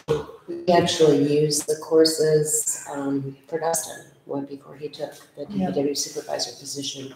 And I have to say that they were very unreliable. Okay. Classes were canceled at the last minute. Classes were half the length that they should have been. So there were some internal problems with TC3 that caused a lot of anxiety or angst. So kind of this isn't work, my time kind of thing? Or? Well, yeah, if you drive to New Park, New Park, and you get into the building and to find out class was canceled, and nobody bothered to call you or let you know, that's a problem. Yeah, that kind of thing becomes self-reinforcing, right? No one signs up, so the classes deteriorate. No one signs up. They will also work the full day, Right. usually, because these are usually at night. So No, they run them during the day, actually, so that they're paid 4 hours through your employer. And the topics are like prior seminar topics. You know what I'm talking about when I say prior seminars? It's a group that has been doing continuing education seminars for 100 years. It's kind of beginner access to Excel kind of stuff. And this is, I think, I'm looking at them and thinking about continuing education credits or continuing education hours for my credentials. I find them really basic and not very appealing. Applicable. A lot of them are not applicable. And now- You know, so the soft skills are nice if you haven't been in your job for 10 years. Right. Because you're not. Yeah, if you're a brand new administrative assistant somewhere, they're probably great. But for someone, especially municipalities who have been doing it for so long, those aren't going to be beneficial. Well, I will share Tammy's feedback. Thank you. And then chamber stuff, Winterfest planning is underway. We will have the Fall Creek Brass Band playing Winterfest this year, which is usually a good draw. Hilby, I believe, will be back. It was a big hit last year, I think. Yeah. Big hit every year, that's right. And the horse rides will also be back. And I think one thing that remains to be seen is, as I was told, it's kind of up to local law enforcement on how it's mapped out or what gets closed. I thought it was kind of the same thing. What's the date? December 1st, Saturday. I do have the temporary event permit, I just haven't gotten to it. I'll have it before you November. We believe you. It's believed that Garage Brewing will probably open within a month or two, hopefully one. And I don't have the exact date down. I think it's the 20th is the homespun ribbon cutting. So the big scissors will be out. Come on over. I'll also add that Leadership Tompkins, which is a local group that every year they, if you don't know about it, kind of this leadership type academy, but that's run and brings in a lot of local professionals who are looking to develop managerial leadership skills. They spent the day in Trumansburg today, and I was on a panel that talked to them about the joys of living and working in Trumansburg and all the things we have going on here. I was joined with Nana Monaco, Elaine Springer, Todd Carlotto, and Steve Wagner. And then we toured Main Street. We jumped into Felicia's and Homespun, and I think probably 25 people in this leadership group. So Parade. yeah, we stopped traffic on Main Street for a little while to cross. So hopefully nobody was inconvenienced by that, but it was a nice kind of showing off of the village, and everyone seemed to enjoy their time. I think that's it. Is there anything else for me? Safe spot.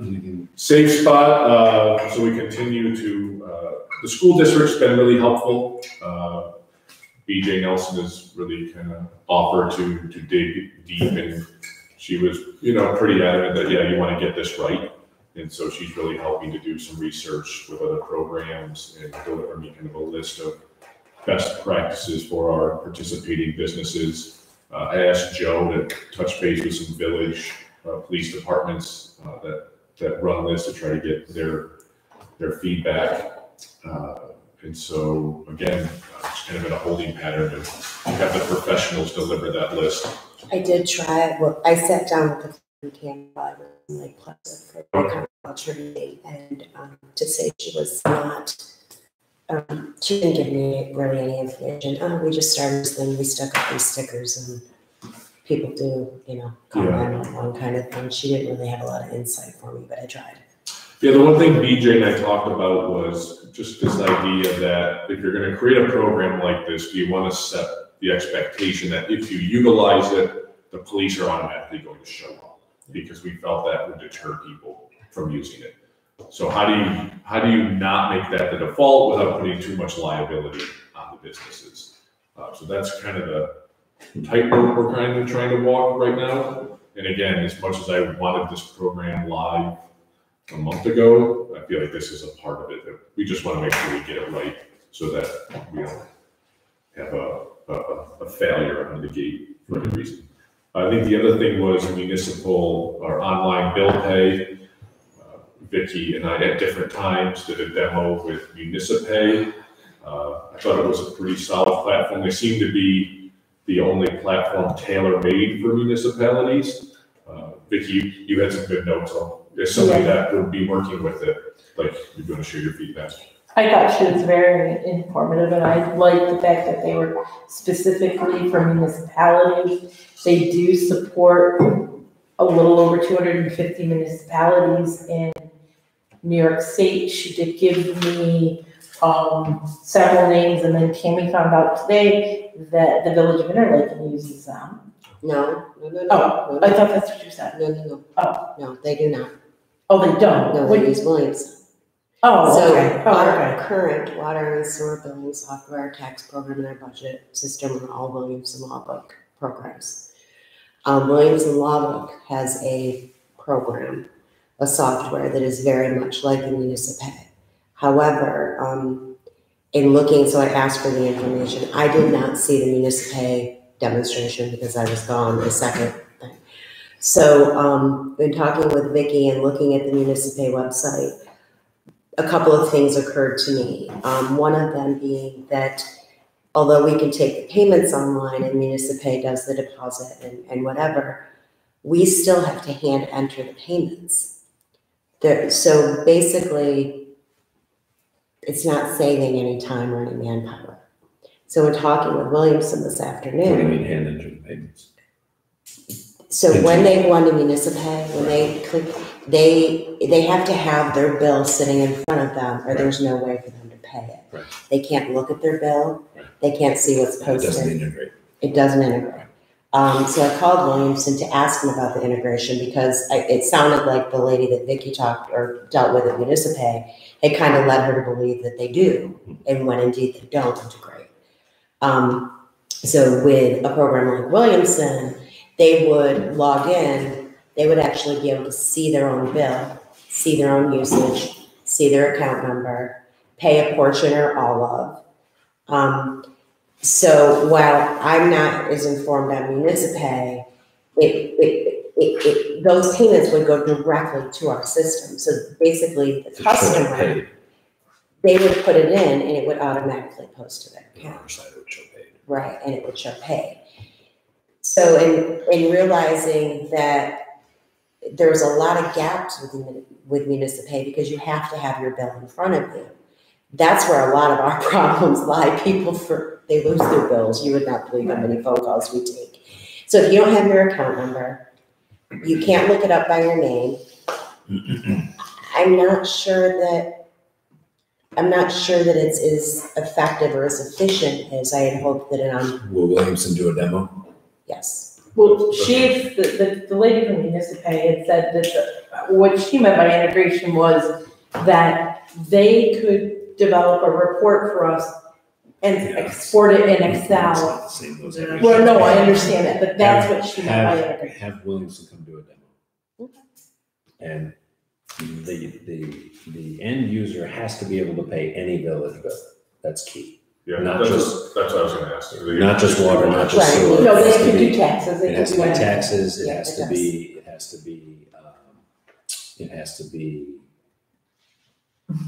mulch, I mean, anything that someone would want to pay. Anything that anybody would ever walk in to pay you, they have to be able to pay online. Municipay will do that. Yeah. You have to reconcile it. But this is about the end user, this is about the resident, not about us. Otherwise, if it's just about our record keeping and what's easier, then we'll just keep making people walk in. She said that she could send No, it. that wasn't my point at all. No, I'm not saying that was your point. That's my No, point. that's his. That's my point.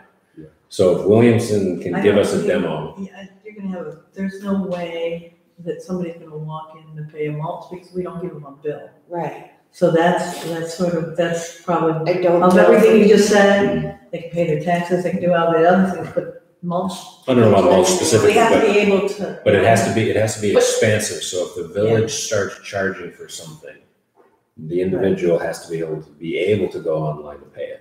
And if Williamson can do that, great, because it will be better if it can show paid on our end. In a way they can that with mulch, because we can tell Municipay how we want the mulch payment to be set up. So if we want it to say address, delivery time. Don't get sidetracked with mulch. My point is this, if the village ever generates a bill for something, That's the key. We have to generate. I want that's the it, end yeah. user We to be agree. able to go online and pay it. Right? Yeah, I agree with that. Okay, And that's if where he wants Williamson to. can do that, that's fantastic. Yeah. I remember the last time they came down for a demo for something, it was Terrible. a terrible. lot of stuff is still, we're working on it, and that's not good.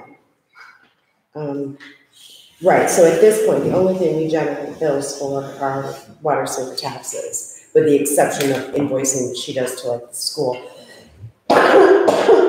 Excuse me. So it was just a different way of looking at it. No, I certainly see the benefits of having your stuff online versus just being able to actually have the physical bill and typing it in. It'd be more convenient to not have to have your bill. But, you know, as long as it can go beyond the water and sewer. Right, and It's supposed to be universal. right, and when I looked at the bill pay through Williamson,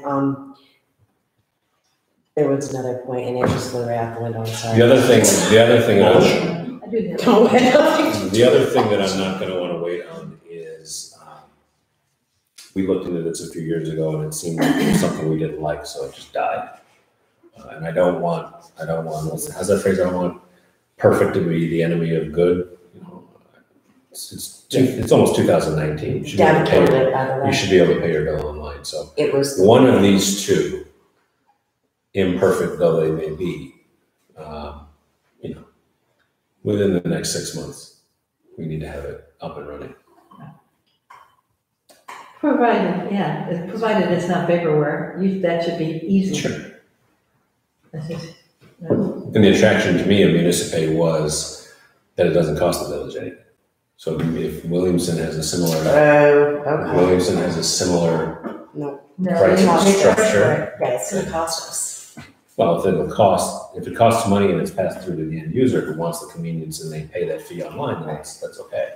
And the other, yeah, but the advantage of Williamson in either case is the labor to say to have to retransmit it or to Re-enter. to manually enter. so the other thing is that with that added program, it would allow us to bill electronically as well. Which- That would be fabulous. Yes, Happy to do them. on Anything else? Go ahead. Any questions for Keith? it. Did you something you wanted to do? All right. This meeting was cooking along, and then I got involved, so. Vicky, you're up. The last month I spent a lot of time with Chief working on this budget and figuring it out and, you know, different things. I finally got August or June through August balanced, and our audit for 17-18 begins October 22nd. So the auditors will be here for a week. You know, just daily stuff, lots and lots of daily stuff. Okay. Any questions for Vicky? Vicki, Yes. when you get the invoices, are the department heads doing the appropriate coding on the payment? I just want to. Yeah, the only things they don't do are like the phone bills and stuff like that. Yeah, you're doing the split of those, right? So, okay. All right, Tammy, you're up.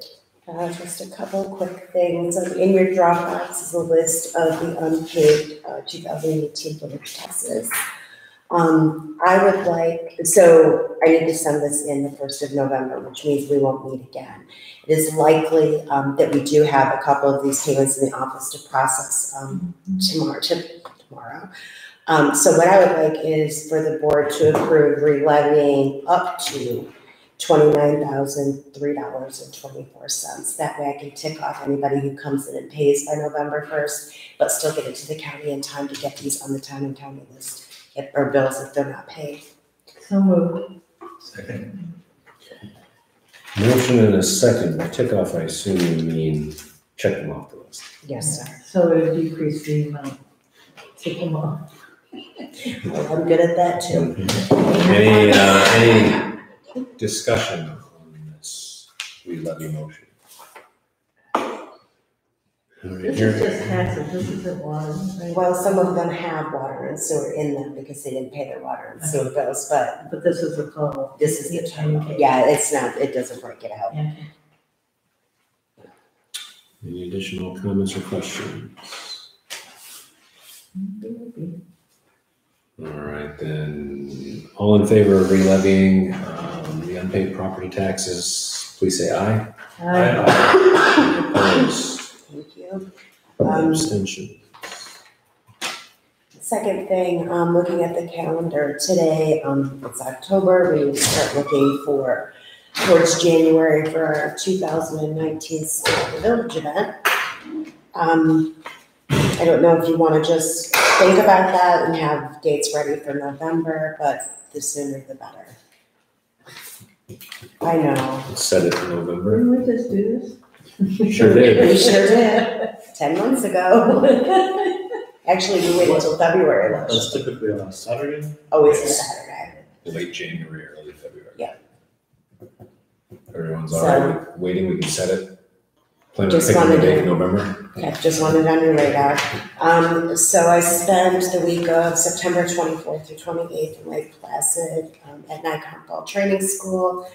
As usual, I learned a lot. I think Deb and I are going to talk some re-levy things at budget time.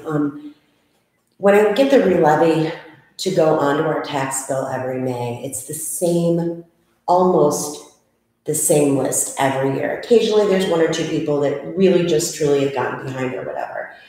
But we spend a lot of time in manpower getting that re-levy list together, getting all the late notices out, trying to get everything in before we have to send it to the county. Deb and I talked over the last couple of years about initiating a re-levy fee. Basically, it's a fee that the board would set that would go on top of what they owe.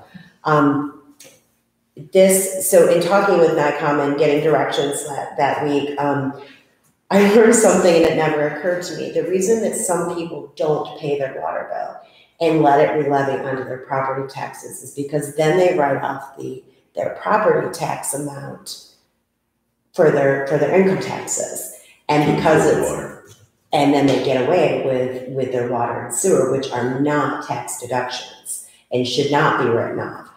So if someone is holding their money, holding off not paying their bill, because it just seems like, okay, so maybe there needs to be an inconvenience fee, if you would. I don't know if that's $20, I don't know if that's $100. But if we are continuously, I can tell you there are at least 10 people on that list that I've re-levied every year for 14 years. Mm-hmm. They just don't pay their water bill at all, and it goes to their taxes, and that's why they're doing it. And I feel pretty confident in saying 60% of those 10 people are doing it. They're also board.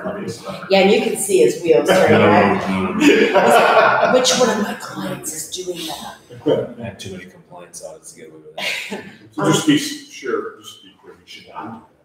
But, that would be a no-no if you did that. Who am I to judge?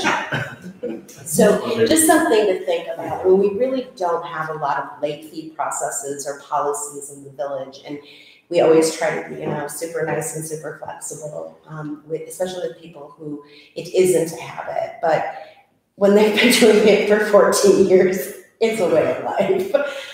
It's gonna, their way of life is gonna change anyway, the tax structure and the fact that their taxes, property taxes, if they have an expensive property, won't be totally deduction anyway. Right. So with that said, that was just one of the things that I came away with. There are some new laws coming down.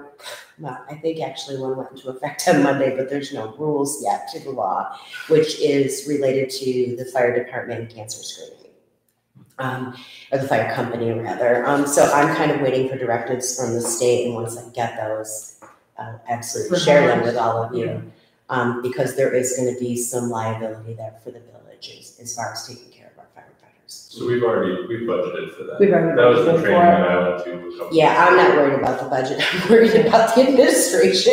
I know that Bailey Place is on it and just said that New York State hasn't even approved what companies can do it yet. No, Well, unless That's that's not changed. There's one that just was released. Yeah. There's a whole bunch of packets just Yeah. released. Oh, okay, well, that's the lesson I had. Right, well, and that's what I said, I mean, everything went into effect October 8th, but there's nothing to it yet. But it's coming, and we need to be prepared, and I think we knew it was coming, and Vicki obviously budgetary was wise is good. So, other than that, it was just like refreshers and lots of networking and lots of work. No fun at all. I bet. She didn't bring her foot. Terrible views. Terrible Any questions views. for Tammy? 80s night. Okay. She's sick. Here's what I'm sick for 2 weeks. This one. Too much 80s. Oh, yeah, everyone's sick. Common problem, actually. All right, so moving on, I have two items to bring up. One is the fire hall security system we discussed last month. Chief Fulton did go out and get a second quote. It's in the Dropbox from Stanley Security, and he was not able to obtain a third quote. Normally, for the spending amount, we would want 3 quotes. There is a provision in the procurement policy that if it's a specialized service and you can't get a third quote, then we can go with 2. I am aware of a firm in Fulton, New York that does very similar work. So if you're interested in getting that third quote, just to be thorough, we can, but at least locally, we've done, I think, our due diligence. The second quote from Stanley Security was almost 3 times as high as what we were quoted by Alarm Tech. A little over $28,000 for a similar system.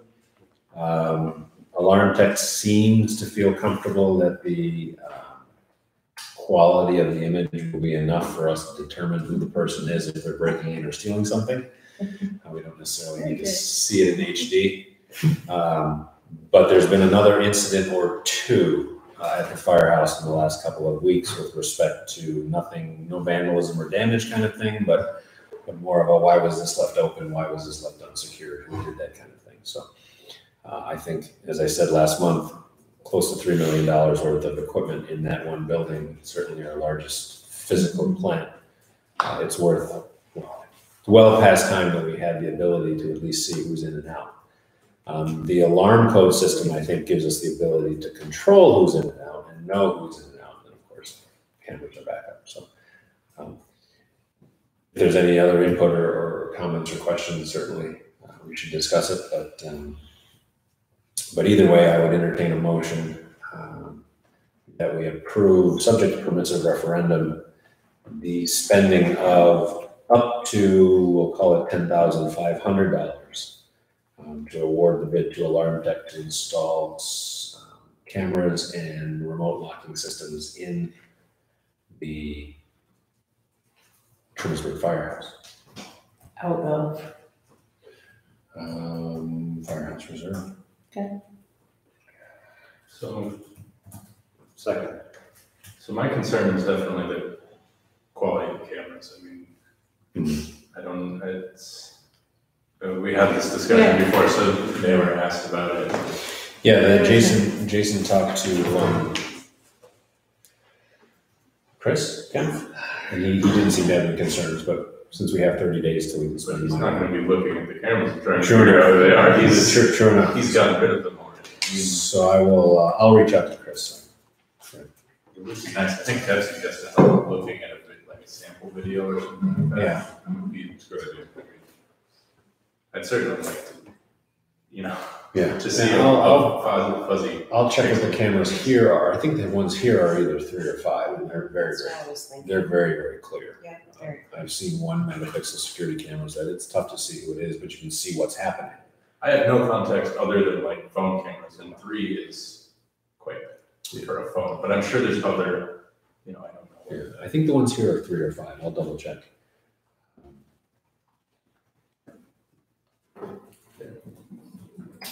I think they're 3. I think they're 3 too. I'll certainly Yeah, double, you can check, double confirm that. Okay. Any other comments? All right, then all in favor, please say aye. Uh, Opposed, abstentions. The only other thing is, I always assume you're aware, but who knows? I expect that you're all aware that I've been on the board of directors of the Tompkins County Municipal Health Insurance Consortium since it was formed in 2011. I have rarely given an update because usually things are going very smoothly, and besides that, who wants to talk about health insurance? But I thought it would be neat to give a little bit of a very brief update, simply because we admitted at our last meeting our 40th municipal member with the village of Port Byron. In 2011, we had 13 of the 17 Tompkins County municipalities join. 4 held out. So in 8 years, we've seen a growth of 3 times, almost exactly 3 times.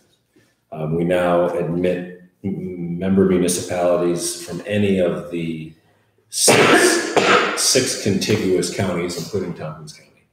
I did some back of the cocktail napkin kind of math the other night, and those 13 original municipalities have saved between $15 and $20 million in health insurance premium costs in the last 7 years. wow. Small comfort, given the fact that we're probably going to see all premiums double within the next 12 years, but at least we'll take what we can get, I guess, in the health insurance arena. So 40th municipality was admitted. This next year's budget is going to see a 5% increase.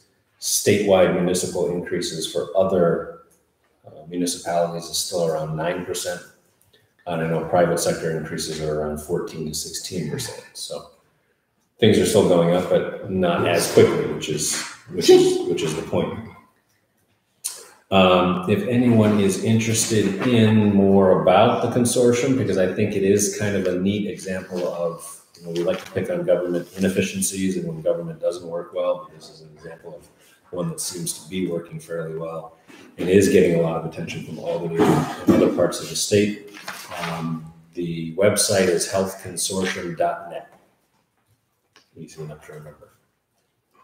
We get like a sign-on bonus for being one of the original members. Is that like a thing where like it's a pyramid scheme and everyone else starts paying for our insurance? I think that's a good. And can we export it in that form? Like, can we get other counties? Would that make We would have to try to figure that out. There is, I will say that the consortium has built up cash reserves of between 20 and 26 million, which the consortium is now hiring an investment manager to manage. So that can help with future rate increases if that money is earning money. And we can use that to offset premium. That's not quite the same as getting a bonus for being a sign-on municipality. But So we're not getting less funds or anything, no dividends. that's it. Sounds like the health consortium has now become its own insurance company. It is. Yeah, that's how it was formed. Self-insured. So Article 47 of the state insurance law allows for municipalities to join to form that.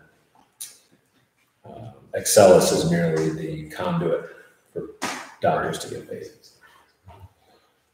What was the percent increase for private business?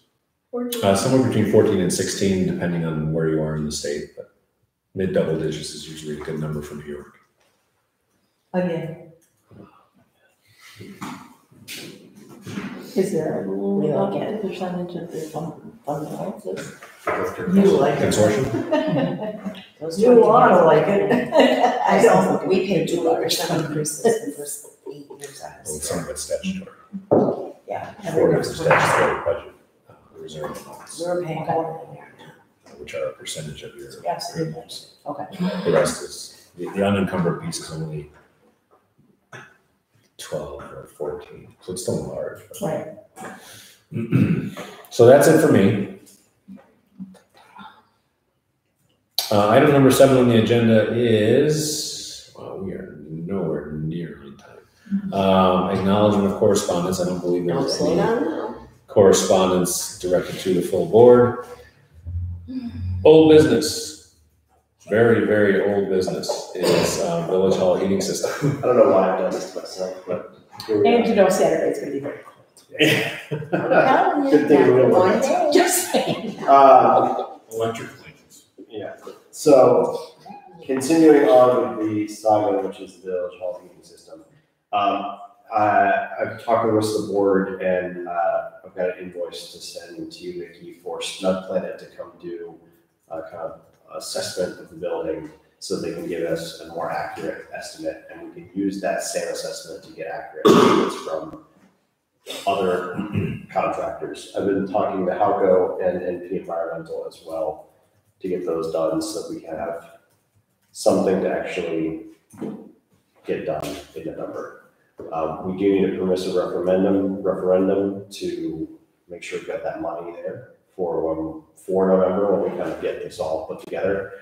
So that's what I kind of want to talk about here. I did have a question though on boiler quotes. Do we have just straight boiler quotes, or is that something we also need to start? Well, we have them, they just haven't been updated in a while. We got them last fall. Right. And since we didn't do anything with them last fall, those heating and plumbing folks have probably pretty wisely said, we're not gonna give you another quote. We gave you one once and you blew us off. So. Got it. So, any thoughts on I've been initially focused on this as from the air source heat pump. I wanted to bring in some other options, but it seems like now I'm also wondering, should I be getting boiler quotes? Do we have other ways to do that, or are we just gonna kind of assume that those quotes are still good? Like, how do we go? I want to make sure November we found something, right? we leave November's meeting with like someone who's going to go install it the next week or so. And I don't know what. I thought, didn't Housework say that his was okay? Whose? Was it Housework? I thought he They said never come back. I called and talked to a couple different people a couple of different times and no response. My concern is it's going to be November. I'm not doing it not one more year. I'm just not. I cannot sit there and type with gloves. I can't. Yeah, no, absolutely. And I know that I made that perfectly clear last time we talked about it. What was, It's gonna be even longer than that, because given the season, even if you gave it to them, they're not gonna be able to do it the following week. You have to get on their Well, that's what schedule. that is. Yeah, that's what she You're said. You're in I heating don't believe season, and I know this because my boiler breaks down. I don't have it in front of me. What was Snug Planet's quote for the? They said they had 36, and then they've said probably another 3 to 4 for some just electric baseboard heating in certain places. So they're looking at like 40,000. And how many? What was that? That was, And then the last one? yeah, I actually had copied it in this one as well. It was 4 units, 4 outdoor units with like 5 to 6 indoor heads coming off of those, and then some small electric baseboard heating as needed around. So how many heads did you say? So that was, so this was 1, 2, 3, 5 to 6 interior heads. So that this would be 1 here, 2 to 3 in the police, 1 for Tom's office, 1 for Vicky and Tammy's office. So what heats the upstairs? And that would The be baseboard. electric baseboard. So I don't need heat in my office. I like it cold. No, you need heat in your office because your clerk needs heat. Right, so I would be like, now their plan was electric baseboard. Now I got another quote from Halco, which was astronomical. I'm not even gonna repeat the number. They clearly want something much larger than this, so I intend to go back to them and kind of pare that down, or take one. I mean, the point of having Snug Planet come look at this, and they are looking to do it maybe next week, so I'll connect with you. Okay.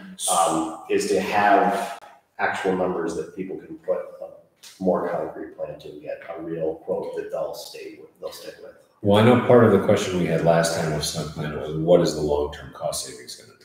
And So they won't be able to figure that out until they do the study. That's right. In terms of getting heat in the building, we know what boilers cost. We know what the quotes were. They're not going to be significantly higher, 10%, 15%. Okay. So it's up to this board to decide, do we spend roughly twice as much, plus or minus, to be more energy efficient with our heat? Right. And if so, let's do it. And then they can do the study to then afterwards tell us, well, you need more. But at least we've got some heat in the meantime. And or they say, no, this is adequate. We might suggest tweaking here or there, but it's adequate, and here's what your long-term cost savings. We should still have that information. Yeah. But I don't want to wait on that information to get heat in the building. Okay. Although we do need that information for multiple quotes, it sounds like. If we want multiple quotes, I think the best way to go forward is to get their report, which I think I'm optimistic still we can get in the next couple of weeks, that we can pass out to Halco and the environmental and get more accurate quotes. I think to get someone a quote that people feel like they can stand by for, I mean, even this quote that we got from Site Planet there, this is rough numbers, we kind of walked around and looked at stuff.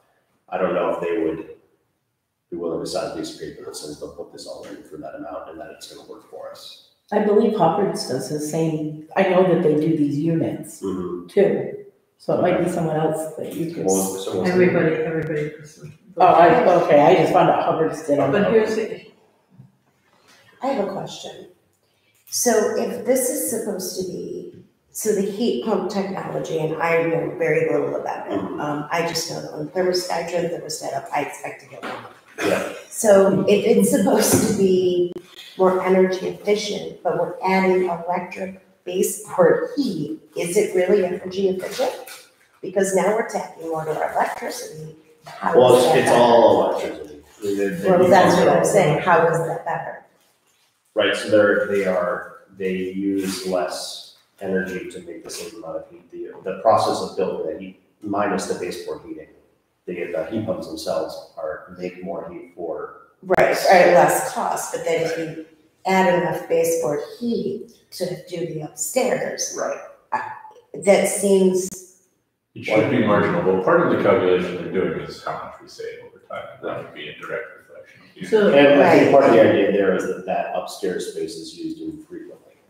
yeah, but we still have water and bathrooms and things that have to be calculated. so what I'm hearing is a definitive, we're gonna be here long enough to get that payback. My question is, No, are we're we not.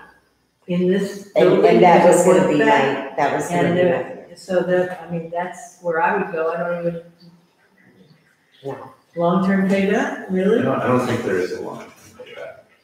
Yeah, I don't think It's- so either.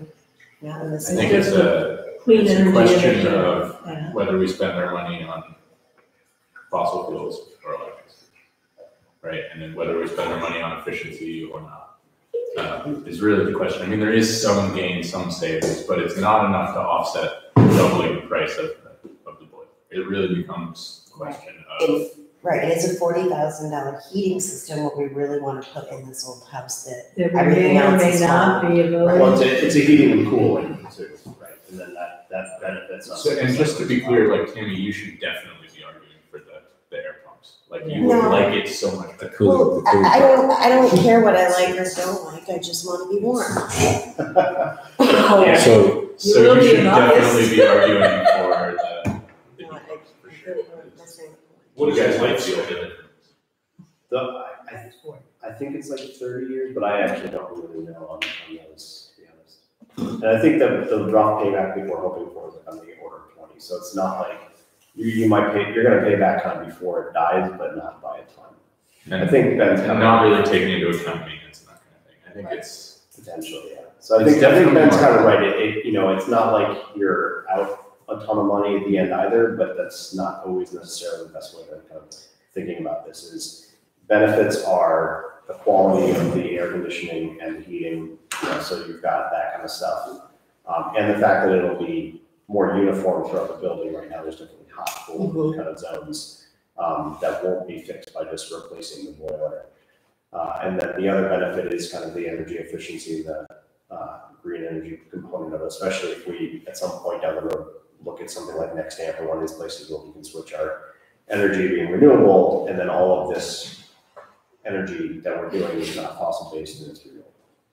It's also worth noting if we wanted to install a new boiler and make that efficient, we'd be looking at another distribution system and sealing all of the ducts. And if you start adding in those costs, I mean, we're certainly spending more. This is the more expensive option without reservation. There's no need to sort of try not to forget that, but it's, the boiler, that's enough said. I mean, the whole system to make the boiler work so that the offices are actually comfortable is substantially more than just the cost of the boiler. And that's another situation where even if we put the boiler in, you guys will realize in a month, like, oh, this corner is still freezing cold because it was about the distribution, about the insulation of the building, about all of these things. So it's not really. There's also, we can also approach it the same way as you were approaching it with the police officers. We could do one pump and do the offices, the upfront offices with the heads in those offices only to start with. Because that's actually how I've done my house.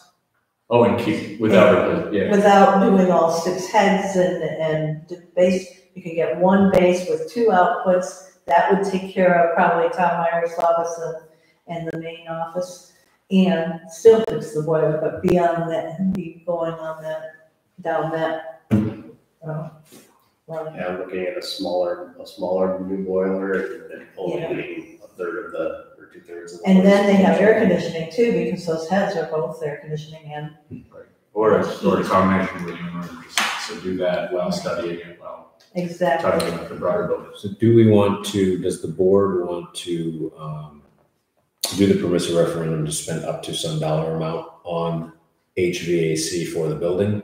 And then we can make the decision in between meetings about the exact options, rather than waiting until November to do that. I think we need a permissive referendum, I would say. Do you want to establish a cap on the dollar amount? Yeah, I mean, I was thinking around 50. I know that sounds steep, but the kind of back of the napkin for them was 40 on the high end. And I feel like we should give ourselves boiler room to have a conversation in November. So you mean for the total project? For the total, yeah. I'm inclined to go with what Deb suggested, which is sort of a partial installation that covers the main offices, the ones that are used all the time, without the entire building, as we do that study and come up with a broader plan for the building. I mean, along those lines, there's certainly, based on the emails and letters we got, there's certainly the desire among folks in the community to move towards better energy efficiency and less fossil fuel consumption. But that's a broader issue. So do we do the permissive referendum, which takes 30 days, so now we're looking at second week of November anyway, and then they can do the study if it's ready or not. We're still going to put in at least 1 pump in the front main office, and then give ourselves time to decide how to do the rest of the building. Right, and you have to look at the cost of that pump, and that, I mean, mine was $6,000, so I don't. Yeah, they were saying for the 1 pump with the 1 indoor head would be 65. Well, mine was 6 with 2 indoor heads, so. Yeah, for their 2 to 3 indoor, they said 15. Yeah. So, I mean, I don't know, this could be something residentially different. Maybe The BTU, the Yeah, sizing it may could be be the different, I sizing don't different. know, but that's. Yeah. another way maybe of looking at it is, regardless of what the study says, yeah, if we're going to be putting an air source heat pump in this room and in the front main office, we should just do it. Unless there's a sense that this board is going to, for any reason, say, heck with it, we're just putting in a new boiler. If that's not going to happen, unless this board says there's some chance, we'll say, let's just put in a new boiler and forget the air source heat pumps. Completely bag the idea. If that's not going to happen, then we should at least put in a couple. And then take our time figuring out the rest of it. Because what they're gonna find out is that everything leaks.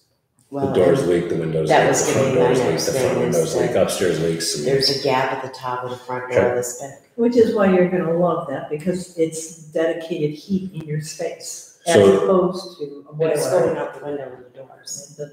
It's still better. So the energy and heat efficiency piece is a much bigger piece.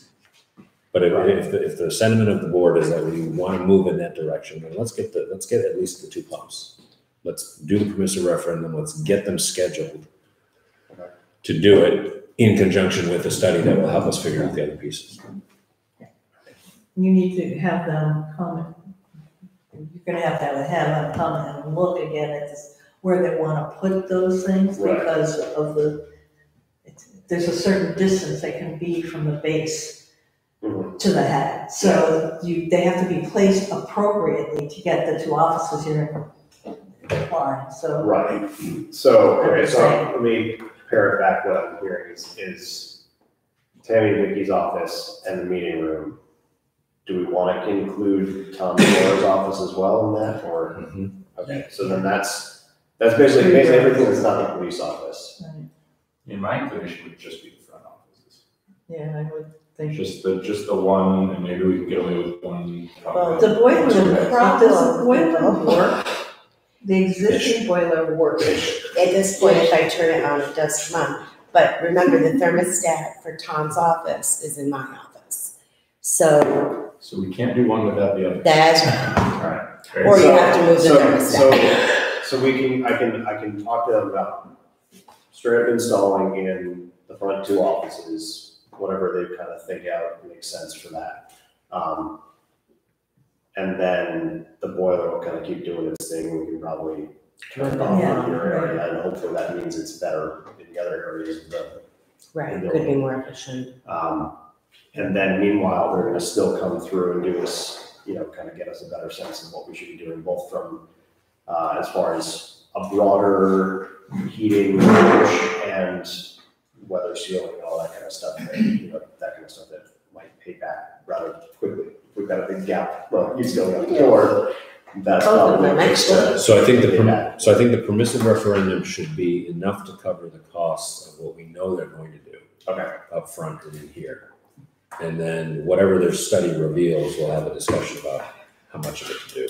Okay. And we'll spend separately for that. When you said and in here, what I heard him say is not in here, that the boiler would still cover it here. Right. I think that's fine, we can Yeah, I do mean, it. we don't want any big. So that's Roger and I were saying different things. You were saying different things, so we should Yeah. just, I'll kind of agree on what that is. I think it's. To put some rough numbers, they were saying the front would be in the order of 13,000. If you add back here, that would bring it up to 21,000. Rough numbers, then we probably. And how much was the study? $800 So 1,400 for just the front. for just the front. Yeah. This room isn't that difficult. This room isn't that difficult to control the temperature in here right now. I mean, in the dead of winter, it will be, but hopefully we can move forward. Oh, I think it's. I'm fine with just the front of the building for now. So then let's do, I never know how much to kind of budget eventuality on top. There, 10%. Does it have to come out of reserve? Call it 15. You say 15? No, not percent, 15,000. If it's 13. yeah, let's call up, and is the $800 separate, or should we keep that in? There's a building maintenance line. Okay, take that out. We use that to build the deck. Okay, great. Take it out. All right, so we're gonna do $15,000, up to $15,000 for air source heat pump installation in the front two offices, the building department and clerk's offices, they're calling it here. For, yeah. And I can talk with them about moving forward on that, and then we'll get the study as well, and then we So you get your can. heat before. So you're moving that subject to permissive referendum? Yes. So, motion, do we have a second? Second. Motion and a second. Any discussion? I think we had it. All right, all then in favor, please say aye. Aye. Thank you, thank you. Any opposed? Any abstentions? Here we go.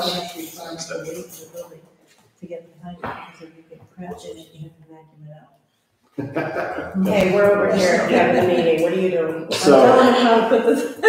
I'm just trying to make sure that I've got all the things I need.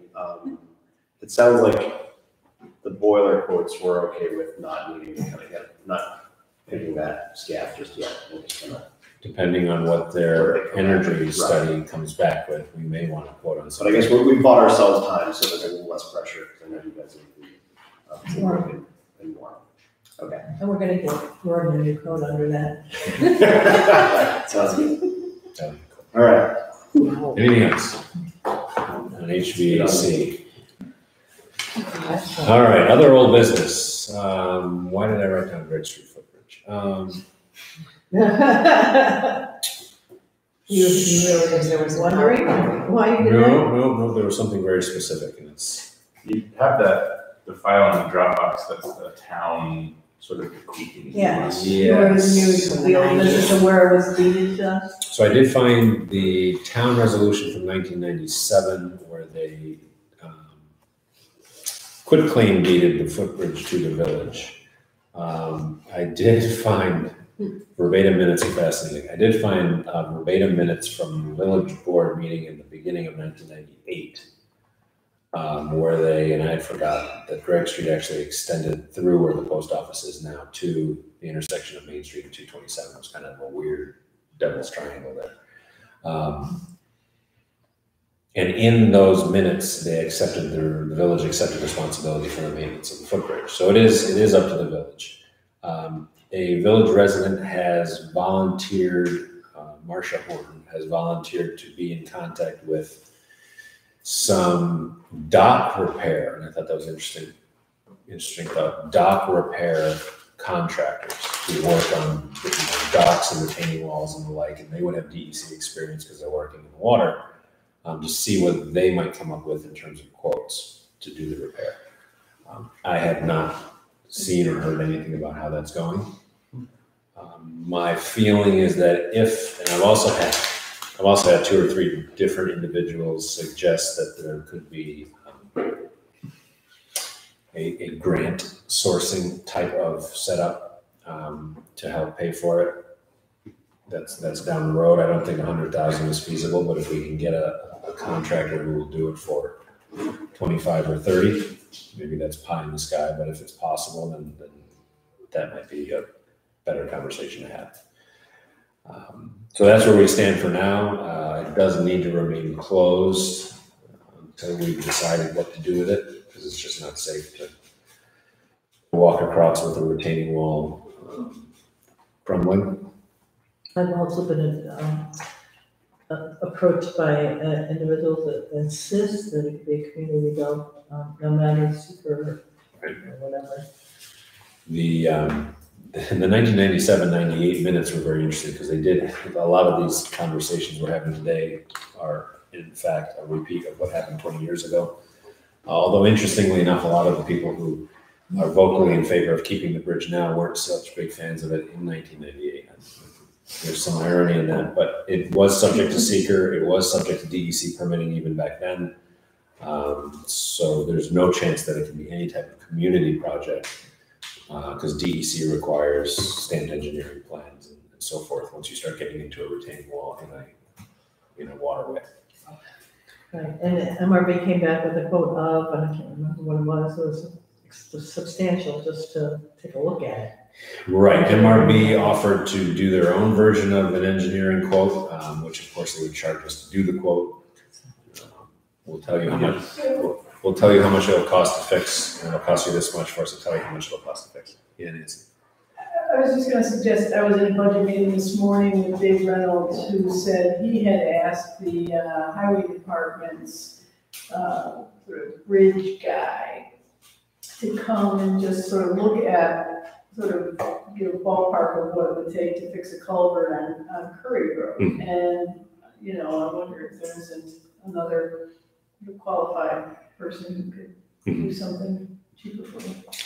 Yeah, I'm not inclined to pay an engineering firm to tell us how much it's going to cost. I think the contractor route, which is the first quote we got, makes sense. You know, if the contractor wants business, they're going to tell you how much it's going to cost, and they'll give you that quote. So I'm inclined to give it at least till November to see if we get anyone else who comes back and says. Do you know who the bridge guy, like, what is bridge? Well, the county fixes bridges all over there. Yeah. The county, and they have an engineer who like evaluates the safety and quality of the bridges, and I think does a plan for how much support would take, considering the span and the load and all of that. And so, I mean, it can't hurt to call the county highway department. I think, if I remember correctly, the person who did that for many years for the county, it may have retired, but they knew him, and so he called him, and so we got, you know. Was his name Cornell? With the bridge guy's name? I don't. Yeah, I think that's, no, yeah, I'm pretty sure. I certainly, if you want to check with Dave and pass that along, if you want to do that. The bridge isn't the But problem. I think that, I mean, that's like twice removed, but my guess is the county probably has someone who does that, and the county should be extending some of these consultation We're not used to dealing with bridges. Well, I mean, the we're in the bridges- villages, bridges. we're not supposed to have bridges. I know, that's what I'm saying. It's We don't not know what to in do. our domain. I don't know how we The- ended up the- on. Well, technically, we don't either. We just have a Don't lot have of bridges in the big, village yet? big culverts. Yeah. I mean, the bridge isn't the issue, but the civil engineers, Oh, it's all county. The civil engineers who do the bridge work obviously look at all of the other structures, so that could be helpful. But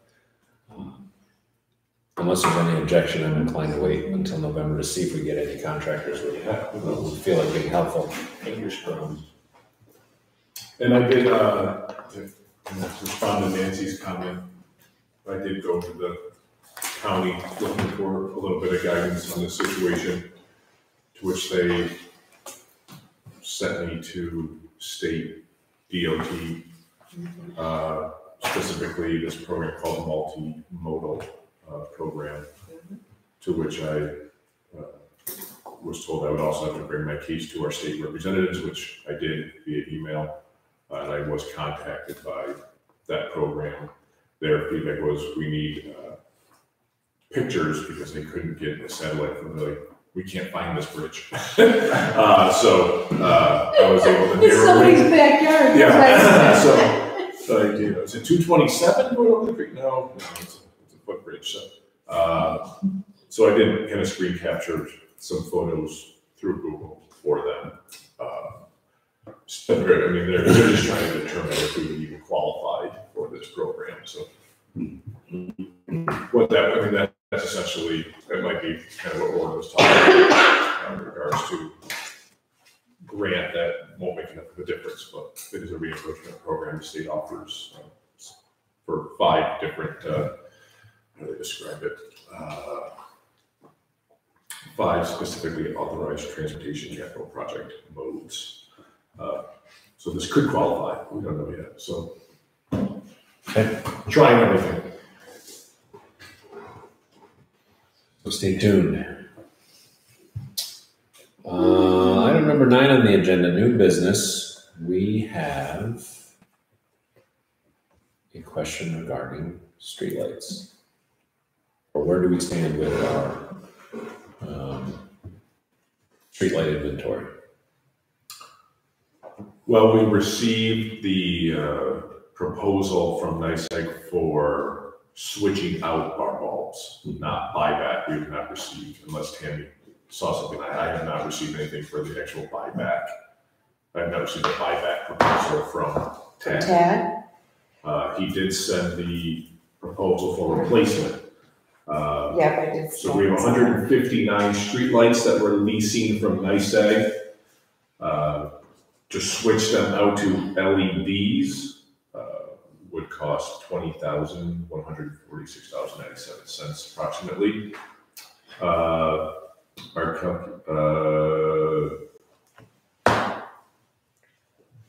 Some of the estimations from our friends at Cooperative Extension that are helping us look at this estimate we're paying about $22,000 a year for streetlights. That's the energy bill. Yeah. And So if we make these changes, they estimate our supply and delivery charges would be reduced by $12,900. Oh, from $12,900, $12,900 a year down to roughly $10,220.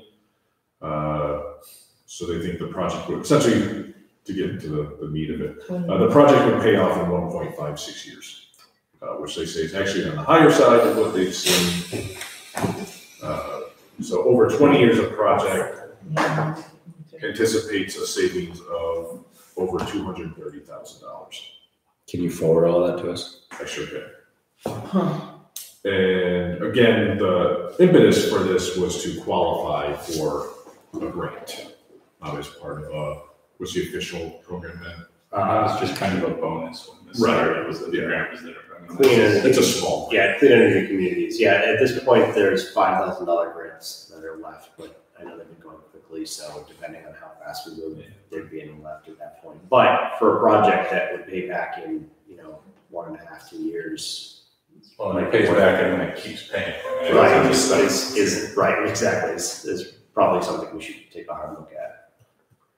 So the only thing really now would be, we don't know yet how much it would cost to just buy them outright, because they haven't submitted that proposal yet to us. So we can't compare to that at this time.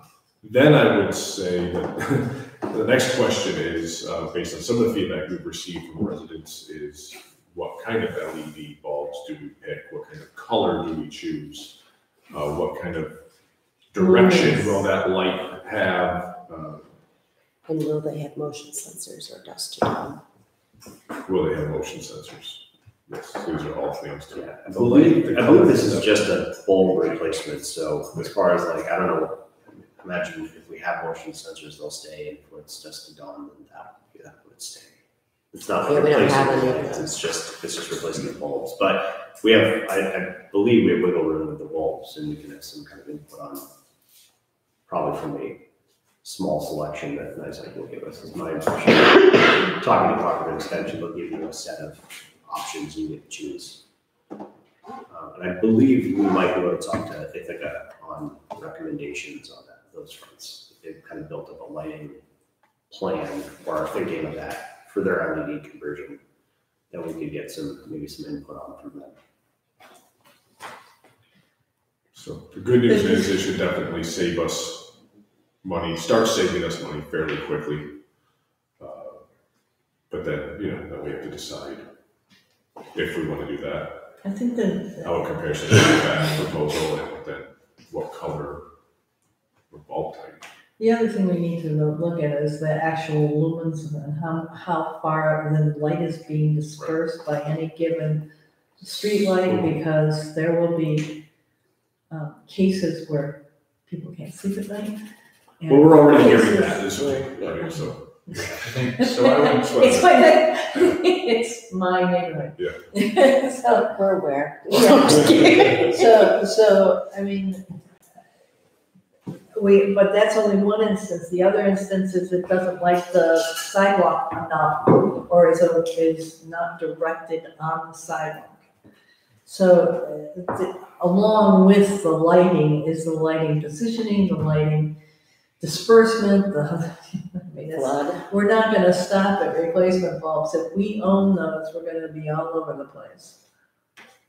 So we need to start understanding that we're building a structure around Well, that. so this wouldn't be for owning them. This would just be asking NICEAG to paying them up front for the life of the bulbs they're replacing and having them do it to LEDs now.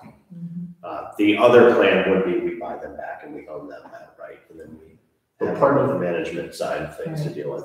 Part of that plan, the buyback plan, is a cooperation agreement with Ithaca and Ulysses, I assume, was still doing this, and a number of other municipalities, whereby Ithaca would basically be stepping up and taking care of the maintenance. Or at least, I mean, that's an option, obviously. We don't It's an option to go on. We do have a DPW and a bucket truck, and we manage those Main Street ones. It's something we could consider if it would make sense for Ithaca to do it, for us to do it. Who knows? The bucket truck that we purchased is not as high as the one that we had. Yeah. So therefore, they may not May not. have the capacity to do the main lights, Yeah, the taller one. Yeah, The Main Street ones. the are Main the Street taller or ones. the ones. Yeah.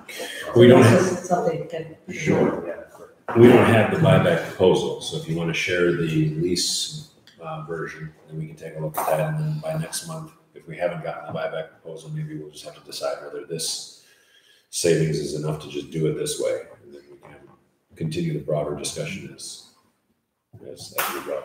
Yeah, I think the plus and minuses I've understood from Terry with buying it back is that the minus is you own it, and the plus is you own it. The minus is you've got the maintenance that you've got to deal with, but the plus is you've got much more flexibility in what bulbs, where they're placed, what kind of, anything else we want to kind of tweak. I also don't know if we want to get that granular with a lot of these things. Keith, I sent this to you at the end of August, the buyback. So it's worth pointing out there's the lakes, the sewer plant has one light on the outside of it that I think was like, I forget, it's like $15 a month that we pay to keep them, just to own that light temporarily in the interim until NYSEG decides to do something with it. So I mean, to me, at least conceptually, buying a light makes a lot of sense.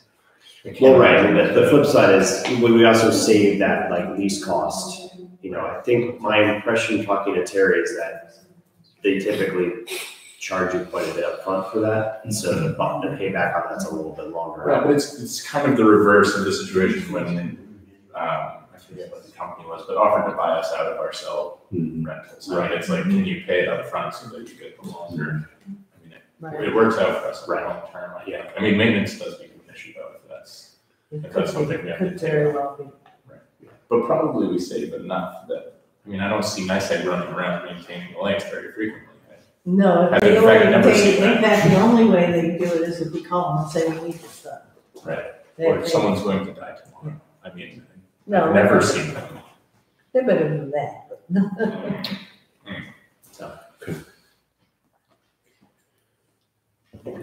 Okay, So send that around to us then, Keith, and then Just it.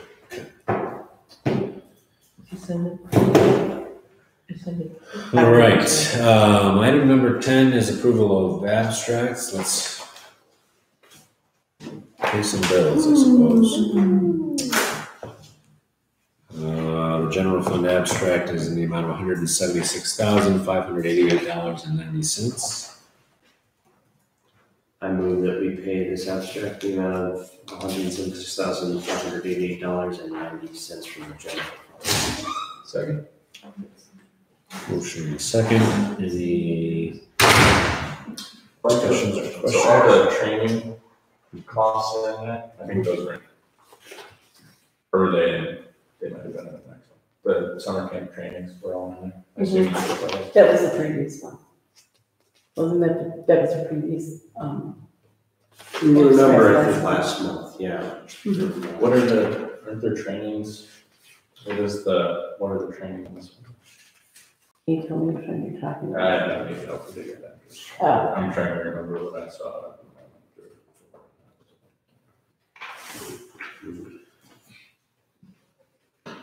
Nothing really jumps out at me for this one. It may well have been. All right, we can move on. It's not important. It was just sort of a curiosity. Okay, so we have a motion and a second to pay this abstract. Any other discussion? If there are none, then all in favor, please say aye. Aye. Any opposed? Any abstentions? Next is our EMS billing abstract in the amount of $24,861.34. I move that we pay the EMS abstract for $24,861.34. Second. A motion and a second. Any discussion? If not, then all in favor, please say aye. Aye. Opposed? Abstentions? We have a water fund abstract in the amount of $15,571.20. And we're paying $15,571.20 from the water fund. Second. We have a motion and a second. Any discussion? What, got it, never mind. Okay. There's no other discussion or comment then. All in favor of paying the water fund abstract, please say aye. Opposed? abstentions. We have a sewer fund abstract, $18,845.96. Move that we pay that sewer fund abstract. Motion, do we have a second? Second. Any discussion? What month do we go up on this, Vicki? Is it, This month, the November billing. yeah? Yep. Okay. Thank you. I'm not You knew what I was gonna ask. I did. Any other discussion? If not, then all in favor, please say aye. Aye. Opposed, abstentions. We have one of our last, although certainly not the last, capital project Safe Routes to School Sidewalk Grant. Abstract in the amount of $2,046.78. I move that we pay this abstract for the $2,046, $46.78. Second. A motion and a second, any discussion?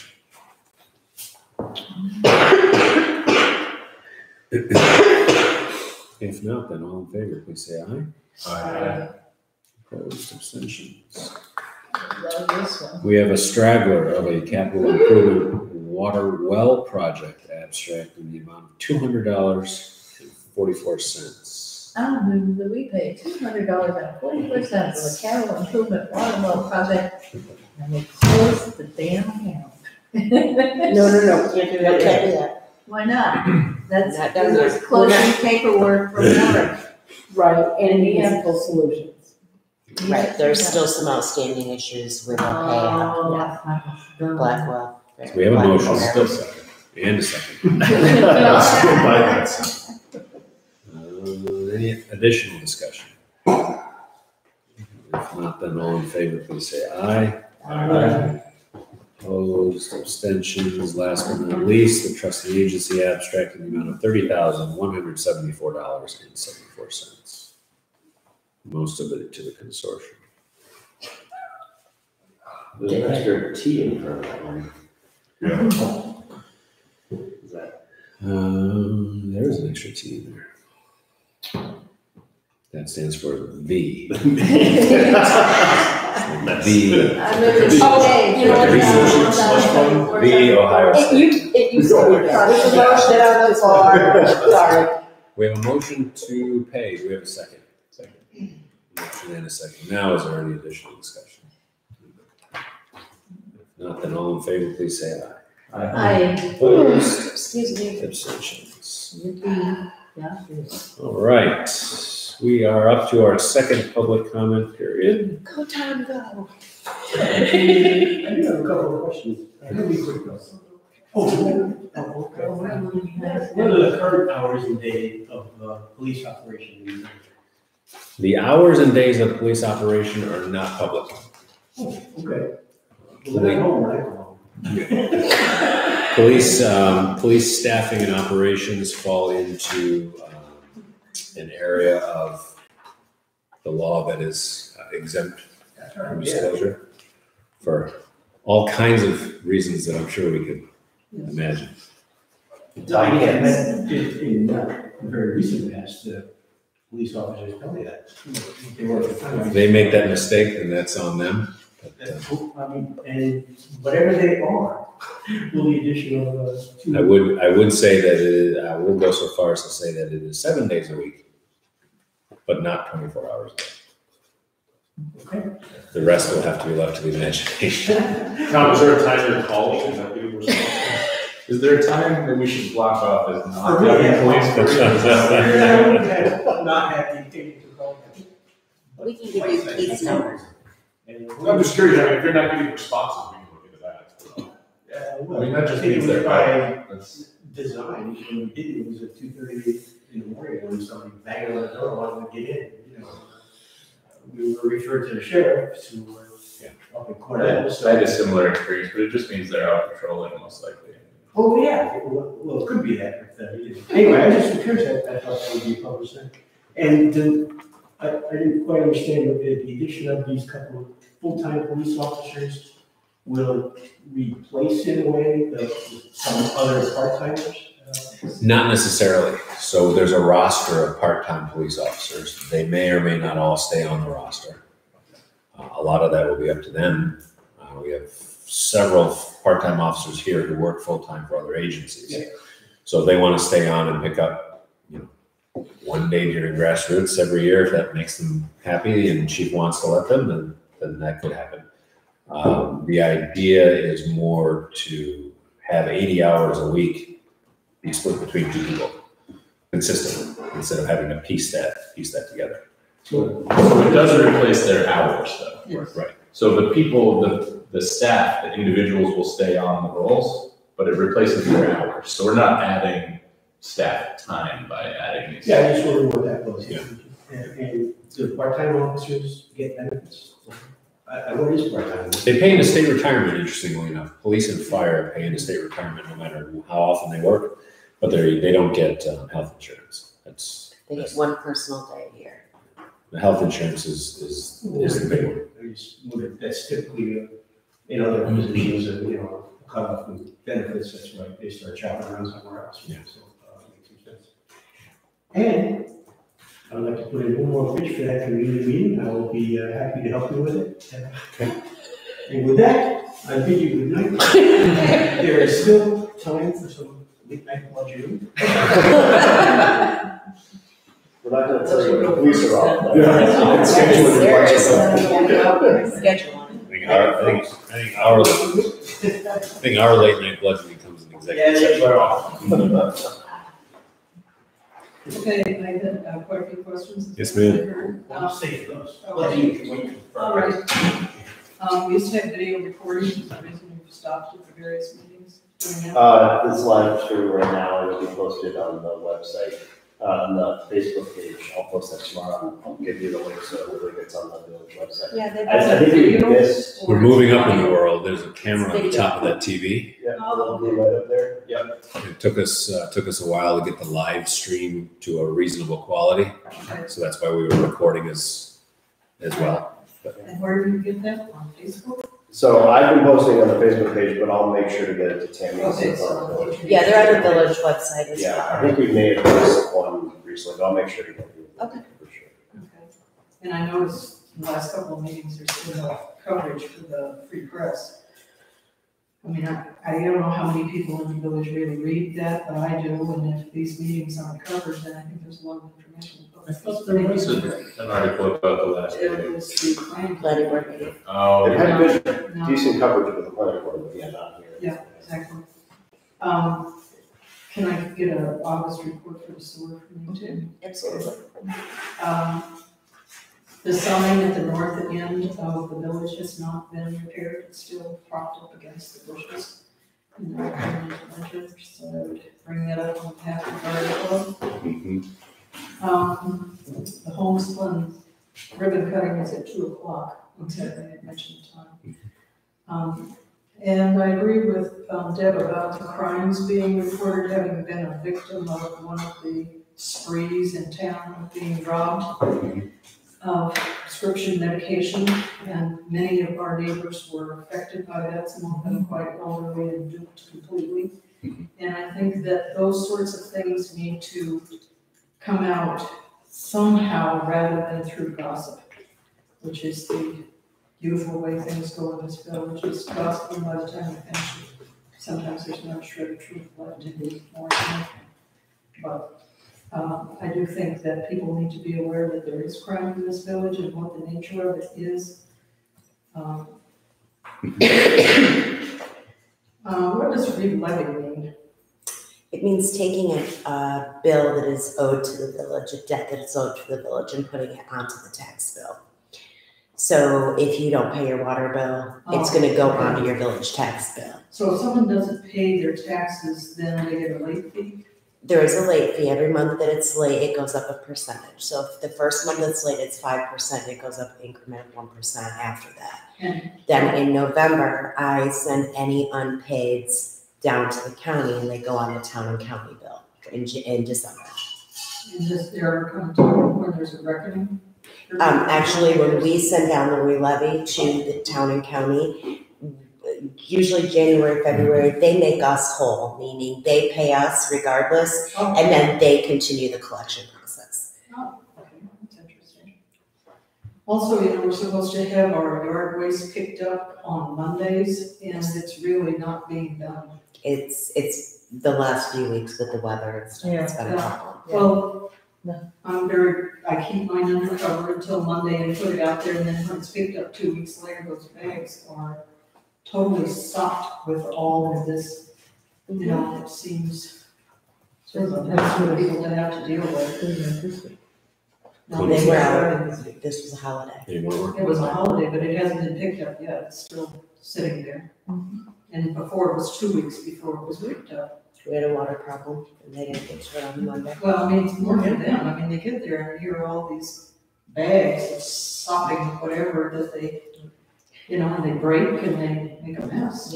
Well, the other thing is and that's not the excuse this time, on other occasions, the leaf picker upper thing has broken down. Well, we don't use that, so now that Columbus Day is coming on and leaves are starting, I would guess another week to 2 weeks. The Dr. Seuss mobile will be out and the guys will be sucking up leaves, so you're just gonna break them to the curb. But yeah, I'm sorry? People are already doing it, because didn't you tell me, Vicki, that they started this week? That's what Dusty had told me, that they were supposed to. Yeah, they did. Yeah. But with hardly any leaves down, I don't know how often they're doing it. Right, that's true. Tammy, is there any way to, something like that, if there's a water main break and it's gonna affect waste pickup, is there any, No. what do you, is there any way to kind of bake that into like the SWIFT system to offer, would that qualify? Yeah, I can send it out as an announcement, but, Or is it just too the good? problem with doing that is the minute it gets dropped one time, then we open ourselves up to, I mean, the reality is leaf and brush pickup are not, although they are generally a Monday thing that the guys do along with garbage, it's not the priority of the day if something else comes up. So it's weather permitting, it's time permitting, and it's employee permitting. And it's, so what I would tell you is that if you can incorporate it, then you're micromanaging the resources, and I wouldn't recommend that at all. Well, I understand that, but there are some drawbacks. You know, I think you they have understand that stuff as on the well. I street. mean, they don't want to be lifting them when they're wet and heavy either. Right. So, but I'm sure. But for instance, when we they start can. paving next week, Yeah, when paving starts. we're not gonna be picking up brush. Maybe. No, we'll see. So that's gonna be on Wig, and you said what else? Maybe cemetery and like. Like, and do people know that? Is that happening? I just found out. Oh, So, we'll So put that something might up on the need to be put website. out. I don't know that they have firm dates. I don't think so They either. said within the next 2 weeks. On the street, but still, a lot of people park on the streets, which parking is still a problem. All over the village, people parking smack in the lane. So I don't know why, it's maybe people that are new to the village and don't understand that they can't just park their car all day long right in the lane. Happens. I walk around the village a lot, I drive around the village a lot, and I see it 4 or 5 places all over the village every day. So I think it's a hazard. Well, I think that brings up, where are our village laws? I know they're being That's- reviewed. Yeah, so I'm gonna take it past that, that's actually Yeah. one of the things I want to make sure is explicit in there, that when you're parking on that strip, that green strip, it means all your tires are off the road. Yeah. I don't remember if it's in there or not right now, but I want to make sure that it is in there. And Yeah. then we'll, run that by the chief and see what they think, if he thinks on how Mhm. to manage enforcement of that. Yeah. The issue with that becomes that only if there's enough width for a car to park there. There are places where the sidewalk. Well, according to our zoning, it's illegal to park in the front yard, so we need to. It is, and that's a mix, but I think at the very least, you're right, if they're parking in a place where you just can't get off the road, then Right, that's yeah. functionally a no parking zone. I mean, it's not gonna have a sign, it's not gonna be in the law, you can't park there, but realistically, you can't, because your tires are gonna be on the road, or they're gonna be on the sidewalk, so. Hopefully that's my thought on how to handle it. We talked about this before. And the last question I had, has there been any reimbursement from the 46 South Street project for the costs incurred by the village? I don't believe, so the developer's agreement is completed. It's But I not don't, completed yet. the agreement is completed, but I don't believe that any invoicing has occurred. Well, it was said in one of the planning board meetings that they had asked the village for invoices, but hadn't received them. That's why they haven't been paid, which I don't think is true. Well, I think that's what he just said, that we haven't invoiced them. Yeah, I don't But know. I they don't, haven't That's exactly the same requested statement. No, we haven't asked for money. I don't believe we've invoiced them Well, yet, but they I, said the reason that they had not paid, reimbursed any of the cost is because the village had not invoiced them. That's right. For that. What we're saying. And when do you do that? that would be at the planning board's discretion at this time. Oh, okay. So, it's not when the project has either been approved or disapproved, or just when they feel like it. So it's on the planning board's plate to ask to be reimbursed. Correct. Correct. Okay. This is all I'm not. Okay. It's it's a weird situation because the village board is in charge of monies. Yeah. The site plan review delegates to the planning board to do the requesting of the reimbursement. So the developer's agreement, the reason why our attorney wanted to draft that up is because it gets into the specifics of the mechanism of how the money is requested. But it essentially is still a planning board function. Okay. That wasn't made clear in the meeting. It was intimated that it was the village's responsibility to do that. Didn't you guys purview though to ask the planning board, hey, we need this money? You guys find me when you need money. Good. Not really, I'll just put it on your tax bill. That's what I'm saying, you're gonna be in trouble sending that. Okay, look at All right, thank you. James, regarding the free press, we just decided as a board to just plan on submitting an article once a month. I would consider taking on submitting them potentially some sort of summary a week, but I don't think anybody really wants the perspective of a summary because it's not as objective as what the press should be. Yeah. But certainly we're trying to use that as a way to communicate as well. Okay. Because I think it's also just from the school board notes too. It's always, nice to read an article about what's happening with the school board. And, I worked in South Seneca still do for many years, and I still read their board minutes and their planning boards and their, whatever, still that what municipalities are doing in the area as well. But I wonder how long people are even going to want to read newspapers anymore, to be honest with you. I think it's a thing of the past, unfortunately. Nice. I subscribe. Good to have a neighbor. Well, I would have been missing that. I love to accessorize. All right, thank you very much. Have a good night. Hannah, you gotta stop using me as the bar, because I'm never going to make it. That's like his litmus test. And then